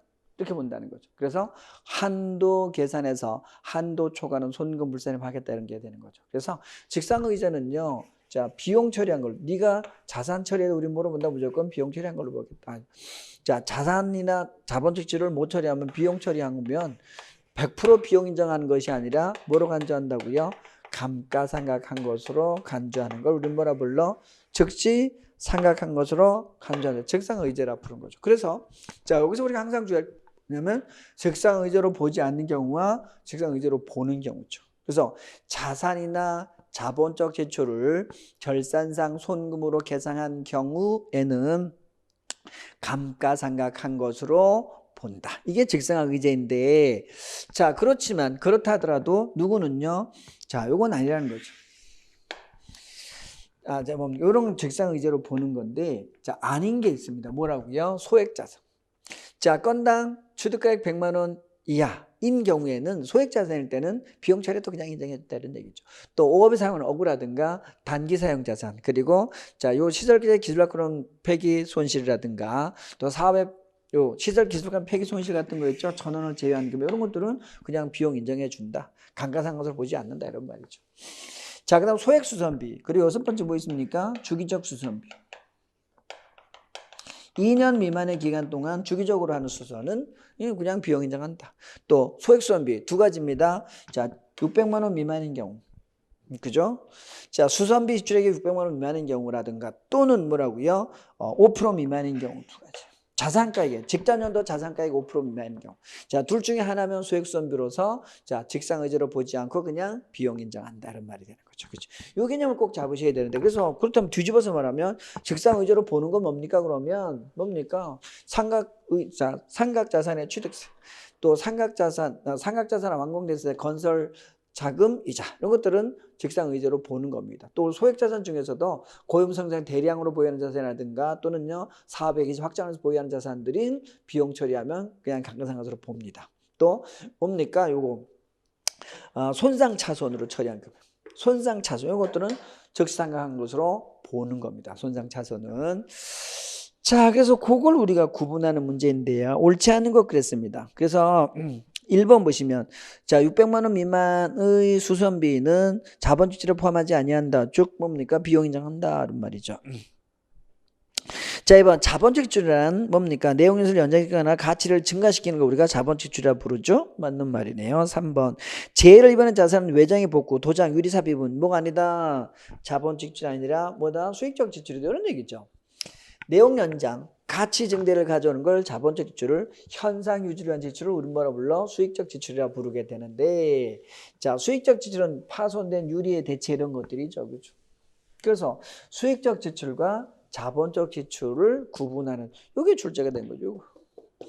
자, 우리가 재해를 입은 자산의 외장 복구, 도장, 유리 삽입은 수익적 지출이지 자본적 지출이 아니다. 그래서 누가 틀린 겁니까? 3번이 틀렸죠. 너무 쉬운 거죠. 그리고 4번은 뭔지 아시겠습니까? 요거. 시설 개체 기술 낙후란 요거는요. 비용 처리하면 그냥 인정하지. 직상 의지로 보지 아니한다. 그죠? 그래서 송금에 산입할 수 있다 이렇게 표현하는 거죠. 그죠? 됐습니까? 그래서 요것만 알면 풀어낼 수 있었던 문제였었고요. 자, 그다음에 12번 넘어갑니다. 자, 이번엔 우리 국세징수법에서 납세 담보에 대한 설명도 옳지 않은 것 그랬죠. 그죠? 납세 담보에 대한 설명도 옳지 않은 것 그랬는데, 자, 납세 담보에서 가장 중요한 건 뭐냐면 이겁니다. 납세 담보 제공 종류, 납세 담보 제공 평가, 납세담보 자산의 평가죠. 그리고 제공 금액, 그리고 제공 방법, 여기까지 하면 거의 다 맞추는 거죠. 그렇죠? 그래서 가장 중요한 점은 뭐였던 거예요? 그죠? 납세담보를 제공할 수 있는 것들은 열거주의다. 그래서 열거된 건 이외에 제공할 수 없는데 꼭 주의할 건 뭐냐? 열거되지 않은, 자, 우리 보석이나 고급 외제 자동차 같은 것들은 담보로 제공할 수 없다. 또 하나는요. 자, 우리가 토지 드린 건 뭐냐면 반드시 등기된 토지다. 따라서 등기되지 아니한 토지라든가 자, 수익 제한된 토지라는 것들은 담보 제공할 수 없는 것이다. 그리고 건물이나 나머지도 뭐라고요? 등기 등록하고 보험에 가입해야 되니까 보험에 가입하지 아니한 건 안 된다. 아시겠죠? 등기되지 아니한 건물 등은 안 된다. 안 되는 거 기억하라 했었죠. 자, 그래서 거기 보시면 12번에 누가 틀린 거 2번 보시면 보석 또는 자동차와 같이 자산적 가치가 있는 것은 열거되지 않더라도 담보로 인정한다? X죠. 그죠? 보석 자동차는 열거되지 않았기 때문에 담보로 인정할 수 없다 그랬어요. 그죠? 그래서 2번이 답인 거 너무 쉬우니까 지나가고요. 13번 봅니다. 소득세 법령상 거주의 총수익금의 수입 시기를 옳지 않은 것에서 소득세 수입 시기입니다. 소득세 수입 시기가 되게 짜증나요. 그죠? 그래서 우리가 수입 시기 보면 뭐가 있는 겁니까? 이자 소득 수입 시기, 배당 소득 수입 시기, 사업 소득 수입 시기, 또 뭡니까? 근로소득 수입 시기, 연금 소득 수입 시기, 기타 소득 수입 시기, 퇴직 소득 수입 시기 다 같이 있는 거예요. 여기다 우리가 사실은요. 양도 소득 수입 시기 및 지급 시기까지 있는 거죠. 그래서 사실 요거는 거의 독자적으로 따로 출제가 되기 때문에 같이 잘 안 나오지만 나머지들은 훌 섞여서 출제가 되는 거예요. 되게 짜증나는 거죠. 그렇죠? 그렇지만 우리는 소득세선 그래서 우리가 소득세를 되게 싫어하는 건데요. 어쩔 수 없습니다. 외우셔야 되는 겁니다. 그래서 우리가 금융소득 하면서도 항상 이자소득 하면서 했던 이자소득 수입시기를 늘 했던 게 뭐냐면 두 가지다. 하나는요. 약정에 의한 지급일과 실제 지급이다 하면서 이거 기억하라 했었던 거죠. 그래서 우리가 약정에 의한 지급일은 누굽니까? 그러면 우리 뭐 했었습니까? 이런 거죠. 기명채권, 기명사채이자. 이게 대표적인 뭐라고요? 약정에 의한 지급이었던 거죠. 그죠?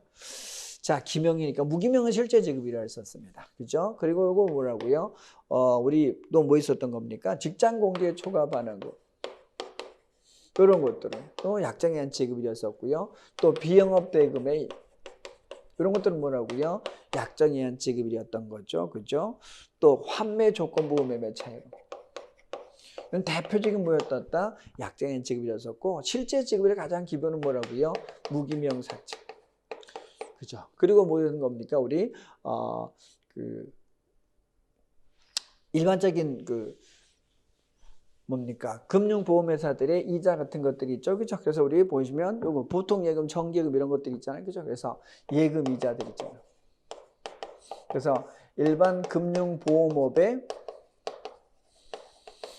예금 이자 같은 것들이죠. 이건 실제 지급일이 되는 겁니다. 그죠? 그리고 자, 우리 뭐 되어 있는 겁니까? 이렇게 요런 건 보통 예금, 정기예금 말고 통지예금이라는 게 있다 그랬죠. 그죠? 그래서 이런 통지하고 좀 이따 주는 것, 이런 통지예금도 다 실제 지급이 되는 거죠. 그래서 인출일과 통지일이 서로 틀릴 때 자, 언제 주는 겁니까? 인출일을 따로 주는 겁니다. 그렇죠?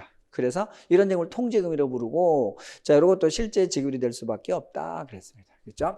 그래서 이자 소득은 크게 둘로 구분한다. 지금 말했던 뭐라고요? 금융 5호범위 이건 정기예금, 정기적금 이런 것들은 다 뭐다? 실제 지급이다 이런 말이 되는 거죠. 그렇죠? 근데 여러분들이 이제 조금 헷갈릴 수 있는 건 어디냐면 여기입니다. 보시면 아이고 이거 이자 소득이죠. 이것도 이자 소득이죠. 자, 이자 소득과 유사한 소득으로서 금전 사용에 대한 대가 성격을 갖는 거죠. 우리가 유형별 포괄주의라고 표현하는 건데 이런 유형별 포괄주의를 뭘 하냐? 약정에 의한 지급입니다. 약정에 이게 실제 지급이 아니고요. 약정에 의한 지급입니다. 이자 소득. 또 이런 뭡니까? 파생 상품 거래가 같이 일어날 수 있죠. 이자 소득과 파생 상품 거래가 같이 일어나면 뭐라고요? 당연히 이자 소득이잖아요. 그래서 역시 약정에 의한 지급. 그래서 이런 걸 통틀어서 우리가 유형별 포괄주의는 뭐가 된다고요? 예, 실제 지급이 아닌 약정에 의한 지급. 이자 소득 유형별 포괄주의는 약정에 의한 지급을 수입식으로 하게 됩니다. 됐죠? 자, 그렇게 우리가 하시면 됐고요. 이자 소득. 요건 퇴직 소득 수입 시기는요. 언제 퇴직 시기를 기본으로 해요. 퇴직일. 그래서 퇴직 소득 수입 시기는 퇴직한 날을 받으니까 퇴직일을 수입 시기로 보지만 뭐 있습니까? 국민연금, 고용 뭡니까? 고용 건설 근로자 이런 퇴직 공제금의 경우에는 자, 우리 지급받는 날. 공제금은 퇴직 공제금은 지급받는 날, 퇴직 공제금이 아닌 것들은 퇴직한 날 받으니까 퇴직한 날 이렇게 표현합니다. 그렇죠? 자, 그래서 수입 시기 퇴직 소득과 이자 소득을 받고요. 그 다음에 우리 배당 소득 보시면 자, 배당 소득은 여러분 교재에서 하나 고칠 거 이번에 개정되면서 요 파생결합 증권, 파생결합 사채로부터 얘기했죠. 이걸 삭제했습니다. 이거 지우세요. 이거 삭제했습니다. 이게 23년부터는 어디로 넘어가냐면 이자소득으로 넘어갑니다. 파생결합 사채 이익은 이자소득으로 넘어갑니다. 자, 그래서 우리가 무기명 주식은 지급받은 날이고요. 잉여금처분 배당이 뭡니까? 기명 주식이죠. 이건 결의일이 되고요. 결의일이 되고 집합투자기구는 실제로 받은 날이 되는 것이고요. 출자 공동사업자 배당소득은 종료일이 되는 것이고 그 다음에 뭡니까? 유형별 포괄주의입니다. 배당소득은 받은 날이 약정이 아니야. 이자소득은 약정이지만 배당소득은 실제 지급이 됩니다. 그래서 6번을 적어놓은 이거죠. 유형별 포괄주의는 실제 지급자 이렇게 표현을 쓰는 겁니다. 자, 그 밖에 의제배당은요. 주식소각 자본감사는 결의일이고 퇴사 탈 때는 그날이고 해산은요. 해산 등기일이 아니라 했었죠. 자연상의 확정일이고 합병분할은요. 등기일이고 잉여금 자본전입은 결의일이 중요한 날이 된다 그랬죠. 그리고 인정배당은요. 법인에서 뭔 겁니까? 예. 잉여금 처분 결의를 하잖아요. 그죠? 근데 이거는요. 소득세 수입식이기 때문에 자, 인정 세 가지죠. 인정배당, 인정상, 인정기타소득. 자, 인정상여는 뭐가 되고요? 근로제공일. 인정배당과 인정기타소득은 결산 확정일 구분하라 했습니다. 그죠? 자, 그렇게 구분을 하시면 배당소득 수입시기가 된 것이죠. 자, 그 다음에 근로소득 수입시기 한번 보시죠. 우리가 근로소득 수입시기에서 제일 중요한 건 인정상여, 근로제공일이라고 아까 얘기했었죠. 잉여금 처분은 결의일이지만 꼭 구분해 두시고 특히 여기 봅니다. 근로소득으로 보는 임원퇴직금 한도를 초과하는 금액입니다. 그래서 뭡니까? 임원에 대한 퇴직금을 너무 많이 주면 뭐 한 거야? 평상시 근로를 조금 줬다는 얘기죠. 그래서 그건 우리가 뭐로 보냐? 근로소득으로 본다 그랬죠. 그죠? 그래서 이건 우리가 언제로 수입식으로 볼 거냐? 그러면 주의하십시오. 지급받거나 지급받기로 한 날입니다. 지급일이 아시겠습니까? 지급일이나 지급받기로 한 날이다. 아셨죠? 근로제공일이 아니라는 거. 요것도 인정상여가 아니라는 거 아시겠습니까? 그래서 근로제공일이 아니야. 꼭 구분하시 헷갈리면 안 됩니다. 주식 매입 선택권은요. 행사일이 되고요. 행사일이 되고요. 됐습니까? 자, 됐습니까? 그렇게 우리가 구분을 하시고 그래서 인정배당은 수입시기는 결산 확정일이 되고요. 자, 지급한 자는 인정배당을 지급한 자는 우리가 언제가 되는 겁니까? 그러면 지급 시기는 언제가 됩니까? 신고일이나 소득매 변경 동의서. 자, 같이 볼까요? 법인세하고 소득세인데 소득세는 수입 시기고요. 여기는 이제 지급 시기가 나옵니다. 뭐 때문에? 원천 징수 때문에. 그렇죠? 그래서 우리 대표적인 게 뭐냐면 요 인정 배당이나 인정 상여나 인정 기타 소득이 요 세 가지에 대해서 수입 시기는 뭐라고요? 요 인정배당은 결산 확정입니다. 자, 인정 상여는 뭐라고요? 근로 제공입니다. 인정 기타 소득은 뭐라고요? 결산 확정 이렇게 된다는 거잖아. 그렇지만 꼭 잊지 마라. 법인세에서 얘기할 때 요 세 가지는 언제를 지급식으로 봐서 원천징수 사건의 문제이기 때문에 신고했냐? 신고일이. 자, 정부가 결정 경정했냐? 그럼 어떻게 한다고요? 이때는 소득금액 변경통지서 수령일이 되는 거죠. 소득금액 변경통지서 뭐라고요? 수령일이 되는 것이다 이 말이죠. 그래서 요게 되는 거죠. 그렇죠? 됐습니까? 자, 그래서 요걸 붙여서 여러분이 항상 기억하는 습관을 들이셔야 되고요. 그래서 13번 한번 돌아가서 보시면 수입식으로 옳지 않은 것. 잉여금 처분한 배당은 교류일 맞죠? 금융보험에서 받은 정기예금, 이자 같은 것들은 실제 수입일 맞죠? 임원 퇴직금 소득 한도 초과 아까 말했죠? 요거죠. 지급받거나 지급받는 날. 그죠? 지급받기로 한 날. 공적 연금, 연금 소득은 뭐 연금 소득은 원래 뭡니까? 공적 사적 틀려요. 그죠? 공적 연금은 어떻게 하는 겁니까? 기본적으로 연금을 지급받기로 한 날이 되는데 왜 그러냐면 공적연금은 연말정산을 해요. 연금관리공단에서 어떻게 하는 겁니까? 일정하게 주니까 지급받기로 한 날이 있어요. 그렇지만 사적연금은요. 자, 기본적으로 어떻게 되는 겁니까? 각 내가 뭐 은행에 그죠? 뭐 농협에 여기저기 내가 들을 수 있는 거죠. 그죠? 그러다 보니 이런 것들은 내가 실제로 거기에서 받았을 때가 될 수밖에 없죠. 그래서 실제 수령일이 될 수밖에 없어요. 아셨죠? 자, 그렇게 해서 우리가 원래는 뭐가 되지만 지급받기로 한 날이 되지만 나머지는 다마다 연금을 받은 날이다 이렇게 보시면 되겠습니다. 아셨죠? 자, 그래서 거기 13번에 4번 공적연금 소득이 받은 날 아니라고요. 받기로 한 날이라고. 받기로 한 날. 아셨습니까? 약정일이죠. 그래서 13번에 4번이 틀린 것이고요. 그 다음에 14번 가봅니다. 법인세의 사업연도와 소득세 과세기간을 옳지 않은 것입니다. 사업연도 얘기인데 우리가 법인세에서는 뭐라 부르고요? 사업연도라 부르고 소득세에서는요 과세기간이라 불러요. 그래서 그걸 동시에 물어본 겁니다. 그래서 뭐 얼추 보면 엄청난 문제 같지만 사실은 쥐뿔도 아닌 문제예요. 거기 보시면 자 1번, 2번, 4번 다 뭐예요? 법인세 얘기. 소득세 얘기는 딸랑 3번밖에 없어요. 그런데 자 우리가 소득세 과세기간은 어떻게 한다 그랬습니까? 소득세는 뭐요? 이배사, 근연기, 퇴직양 8개 소득이 있죠. 그러다 보니까 이 소득을 하나로 딱 정리하는 게 필요하냐? 이런 문제입니다. 한번 보세요. 자 우리가 소득세 과세기간은요. 이배사, 근연기, 퇴직양도 8개의 소득이 있다 보니까 이걸 우리가 이렇게 해서 우리는 뭐라고 그래서 사업은 여기서 신규 사업을 개시할 수도 있죠. 자, 신규 사업 개시는 2월 1일 날 했고요. 그 다음에 자, 폐업을 언제 했냐면 10월 30일 날 했어요. 그죠? 그러면 자, 그랬다 하더라도 우리는 주의할 게 뭐냐면 요 신규 사업 개시로부터 폐업할 때까지 벌어온 소득만 과세할 거냐? 그런데 아니요. 은행에다 넣어놨더니 요 개시하기 전에도 소득이 생길 수도 있는 거죠. 또 폐업한 이후에도 소득이 생길 수도 있는 거죠. 그래서 왜 소득의 종류가 많으니까. 그러다 보니까 우리는 무조건 뭘 할 수밖에 없다. 1월 1일부터 12월 31일까지를 할 수밖에 없다.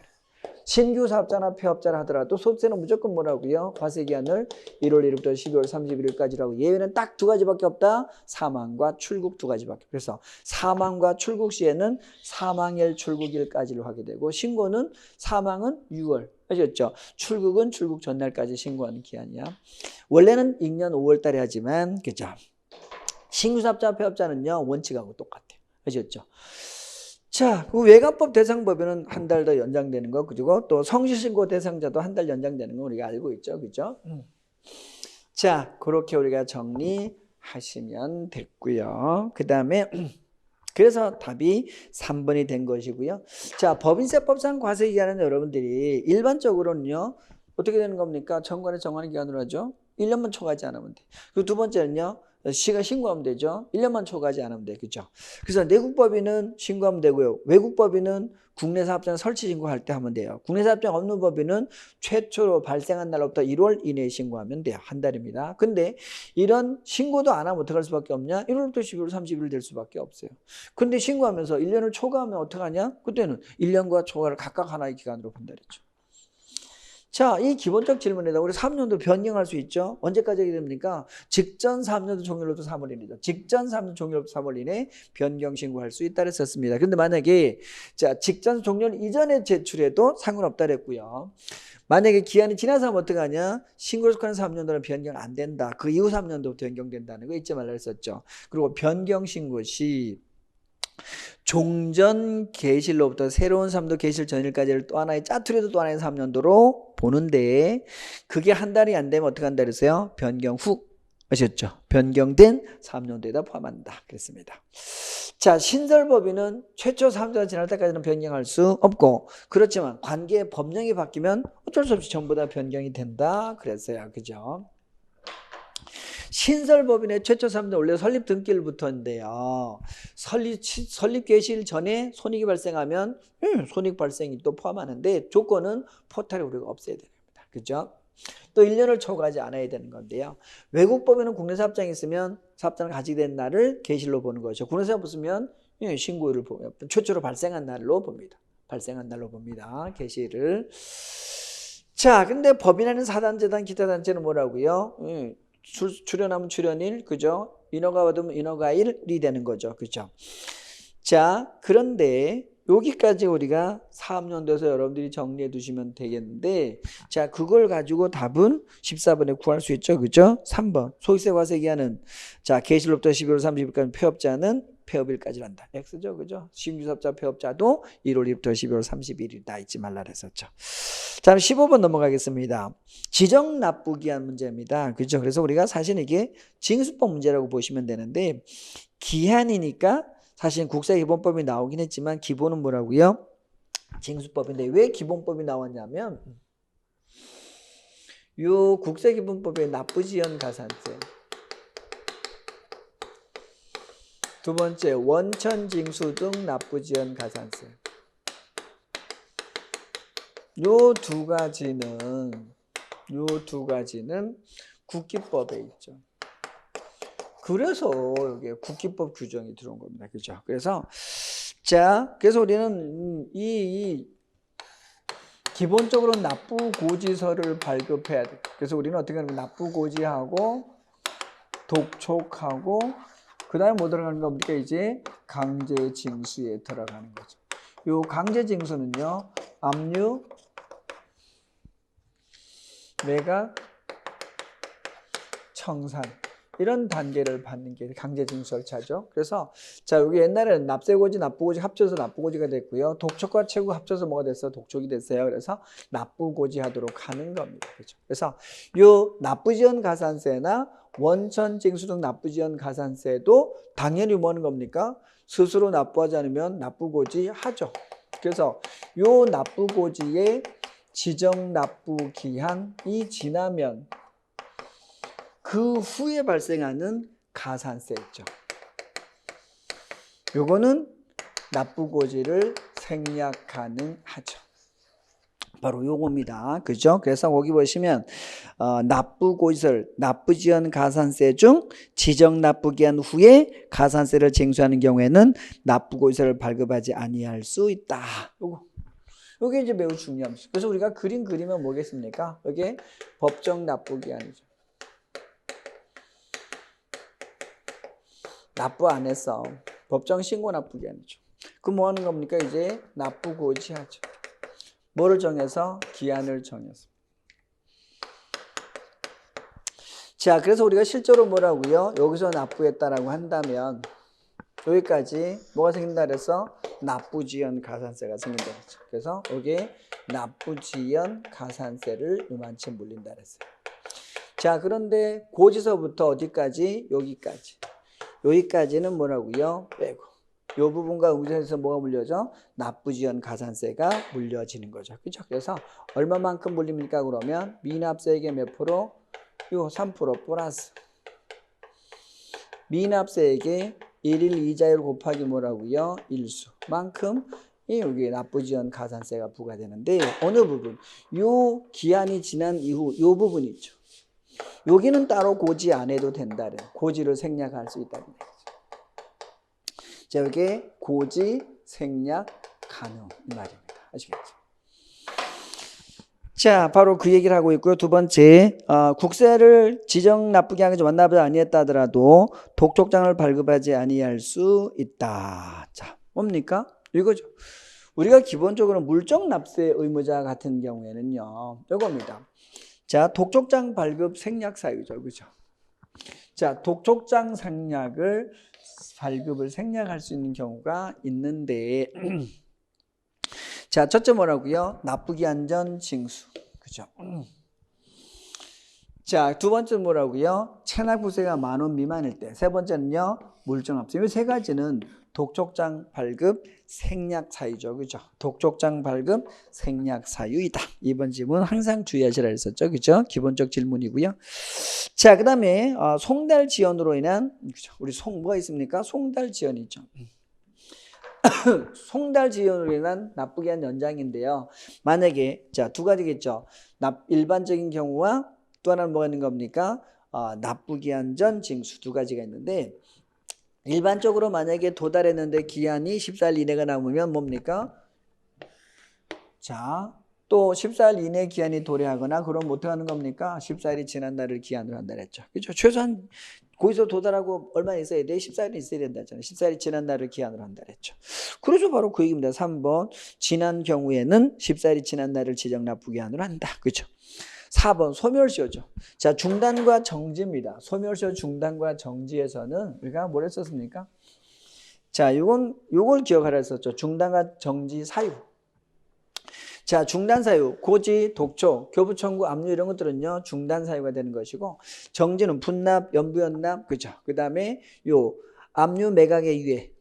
옛날에 뭐라 했어서 체납적인 유예라 불렀던 건 지금은 압류 매각 유예라 부르고요. 그 다음에 옛날에 요거 징수유예라 불렀던 걸 지금은 다양하게 납부고지유예, 지정납부기한 연장, 독촉장 기한 연장, 그리고 징수유예도 있습니다. 그죠? 그래서 이런 것들. 다양한 용어로 쓰인다는 거. 그리고 자, 사형의 소속 기간 중 채권 제의 소송 중일 때는 자, 우리 소멸시효 정지가 되는 것이고, 유효례상 계속 체류할 외국에 체류할 때도 정지가 됩니다. 그렇죠? 그래서 여기 뭐라고요? 요 고지유예나 지정납부기한 연장은 뭐다? 정지 사유다. 소멸시효 정지 사유지 중단 사유가 아니다. 그래서 4번이 틀린 거죠. 그렇죠? 그래서 여러분 중단과 정지. 또 우리 요거 봅니다. 중단되면 언제 다시 시작하냐? 그럼 고지서는 또 고지서 기한이 지나면, 독촉은 독촉 기한이 지나면, 교부청구는 그 기간이 지나면, 압류는 해제 기간이 지나면. 그죠? 그때는 우리 뭡니까? 해제일까지의 기간이 지나면 소멸시효는 계속 진행될 수밖에 없는 거죠. 그렇죠? 또 우리가 요 소송 중일 때는 주의할 게 뭐라 써서 각하, 기각, 그리고 취소된 경우에는 유지됩니까? 중지 안 됩니다. 소멸시효 중지 효력이 없다. 정지 효력이 없다 그랬습니다. 그죠? 요거 기억하라 했던 거고요. 됐죠?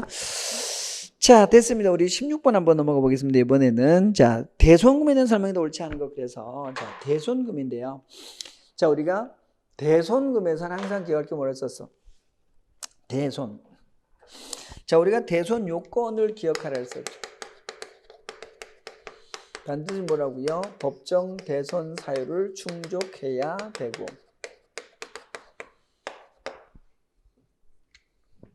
또 우리가 대손이 발생하려면 뭐라 썼습니까? 공급일로부터 5년이 지난 날이 속하는 과세 기간에 대한 언제까지? 확정 신고 기한까지.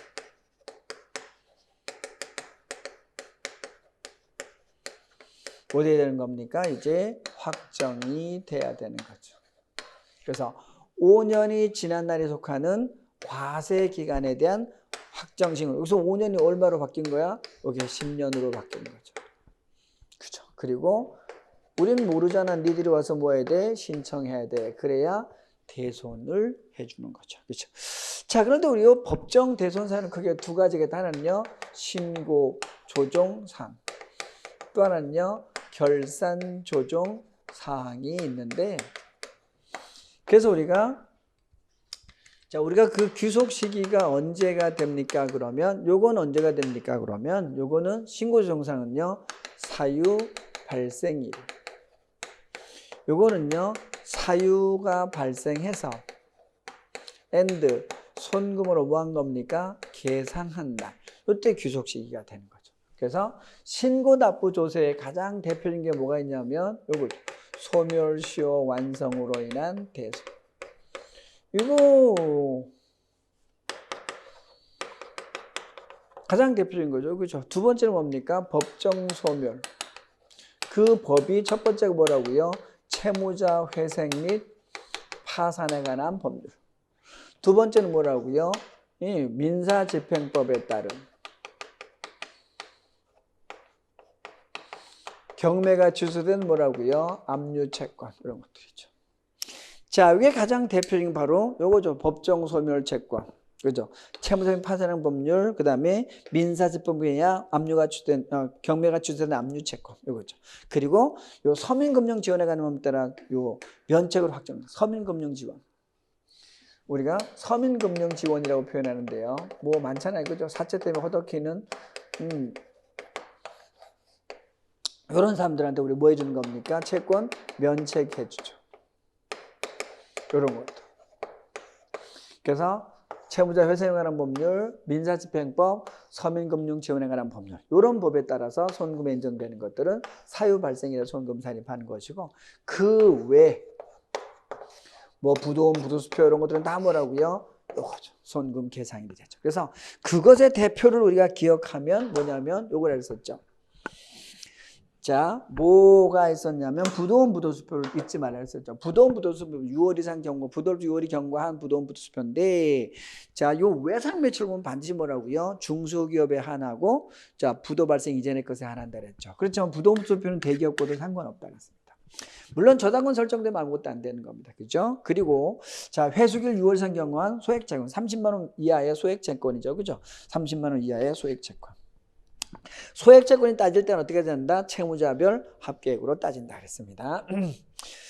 자, 그 다음에 우리가 새로 들어온 게 하나가 있는데 기억하라 했습니다. 뭐랬어? 중소기업 외상매출금 미수금은 2년이 지나면 자, 요거는 그냥 2년이 지나면 뭐 할 수 있어? 손금에 산입할 수 있도록 하는 겁니다. 물론 특수한 계좌일 때는 빼고요. 그죠? 자, 그래서 이런 것들은 결산정상 전부 다 뭐라고요? 사유가 발생해서 손금으로 계상한 날이 되는 것인데 그 16번은 뭐로 보시면 2번 보세요. 부도 발생일로부터 6월이 지난 어음상 있죠. 부도원 부도수표 맞죠? 사유 발생일 그거 되겠죠. 부도원 부도수표는 뭐라고요? 여기에 들어가는 거죠. 그래서 어디로 들어가야 돼? 손금 계상한 날이 돼야 되는 거죠. 그래서 틀린 겁니다. 그죠? 자, 2번 민법에 따른 소멸시효 완성 뭡니까? 요거죠. 신고정상이니까 사유 발생일 맞죠? 자, 그 다음에 3번 채무자 파산 뭡니까? 결산정상이니까 어디로 가는 겁니까? 손금 계상일 맞죠? 그죠? 손금 계상일. 자, 그 다음에 4번 회수기일 6월 이상인 채 뭐요? 소액채권이죠? 손금 계상일. 요거 물어본 거잖아요. 결국 요거. 그죠? 됐습니까? 요거 구분하는 문제였던 거죠. 외우라 그랬던 거 절대 잊지 말고 필수 암기사항이라 했었던 거죠. 자, 17번 봅니다. 소매업을 영위하는 주식 한국은 과세와 면세업을 겸용하고 있다. 면세 공과액과 매입세액 환급할 때 공제받을 수 있는 매입세액을 구하시오 그랬습니다. 그죠? 그래서 이것도 여러분 되게 쉬운 문제인데 우리가 항상 기억할 것은 뭐냐면 과세표준 안분하고요. 공통 매입세액 안분. 이 문제 늘 기억을 했었죠. 자, 그래서 계산 문제 나오면 여기가 아주 중요하고요. 계산 문제가 안 나와도 말 문제도 중요한 문제가 된다 그러면서 자, 과세표준 안분은 항상 뭐라고 무조건 안분하는 거죠. 무조건 안분하는데 자, 뭘 곱하냐? 여기다. 자, 과세 비율을 곱합니다. 과세사업만 우리가 과세하니까. 그죠? 자, 과세 비율은 총 과세조수 누가 차지하는 비율, 과세사업이 차지하는 비율을 우리가 쓰게 되는데 언제 걸 하느냐? 원래는 직전 걸 쓰는 거지만 없으면 직전 전 걸 쓰는 거라 했습니다. 그렇지만 이걸 공급가액 비율이 아니라 사용 면적 비율을 쓸 때도 있는데 이미 안분했다. 그죠? 정산했다. 그죠? 재계산했다 이럴 때는 어쩔 수 없이 사용 면적을 쓸 수밖에 없다 그랬었고요. 자, 그런데 안분을 생략하는 경우가 있는데 뭐라고요? 직전 과세 기간에 면세 비율 5% 미만이다. 또는 건별 5천만 원 이상일 때는 물론 무조건 안분하지만 또 건별 국가 50만 원 미만이다. 그리고 신규사업자 직전이 없다. 이럴 때는 안분을 생략한다 했습니다. 근데 공통매입세액은 어떻게 하냐면 원래는 공통매입세액은 안분이 아니라 실질 귀속에 따르는데 근데 실질 귀속을 모르면 안분할 수밖에 없는데 그 안분할 때 뭘 곱하냐? 공제한다. 과세 비율 불공제한다. 면세 비율을 곱해주면 되는데 언제 거라냐? 당해 거로 합니다. 당해 거로. 아시겠죠? 근데 당해에서 구입해서 당해에서 공급할 때만큼은 뭐라고요? 직전 걸 쓴다. 과세표준 따라간다 그랬었죠? 근데 안분을 생략하는 건 똑같다 그랬죠? 과세표준하고 마찬가지로 자 우리가 하는데 어떻게 하냐면 면세비율 5% 미만 또 당해 과세기간 전체의 공통 매입세액 5만 원 미만 그렇죠? 50만 원 대응된다고 보시면 돼. 또 신규로 직전 과세가 없어서 과세표준 안분 안 했으면 공통 매입세액 안분도 안 하면 돼. 그렇죠? 이렇게 우리가 안분 생략하는 거 같이 간다는 걸 기억하라 했었던 거고 그다음에 공가가 없으면 어떻게 할 거냐? 그때는 뭘 할 수밖에 없다? 매입가를 할 수밖에 없고 그것도 없으면 예정 공가 그것도 없으면 건물 아시겠죠? 근데 건물을 할 때 누가 1번 나오냐? 예정 사용 면적 1번으로 나온다 그랬습니다. 그렇죠? 자, 요 관계를 항상 기억해 두라 그러고 요걸 가지고 여러분 17번 문제를 풀어 보시면 자, 거기에 뭐가 돼 있냐면요. 자, 이런 거죠. 과세 우리 공국 과세 사업이 얼마 있는 겁니까? 매입세액이 25야. 면세 사업이 얼마가 되는 겁니까? 10이야. 공통이 얼마가 있는 겁니까? 22 있어요. 그렇죠? 그럼 우리가 공제액을 구할 때 25, 요거는요, 안 되죠. 공통은 어떻게 됩니까? 그러면 20 곱하기. 뭘 곱하라고요? 공제액이니까 과세 비율을 곱해줘야 되는 거죠. 그래서 과세 비율을 우리가 구하면 여긴 되게 쉽게 돼 있잖아. 얼마? 500 중에 얼마? 300 이런 얘기죠. 그렇죠? 500 중에 과세 비율 얼마야? 300이죠. 그죠? 불공제를 구하는 거네요. 그죠? 그러니까 요거 10. 여기는요, 200 이렇게 돼요. 불공제를 구하는 겁니다. 그러니까 얼마가 되는 겁니까? 40%니까 80.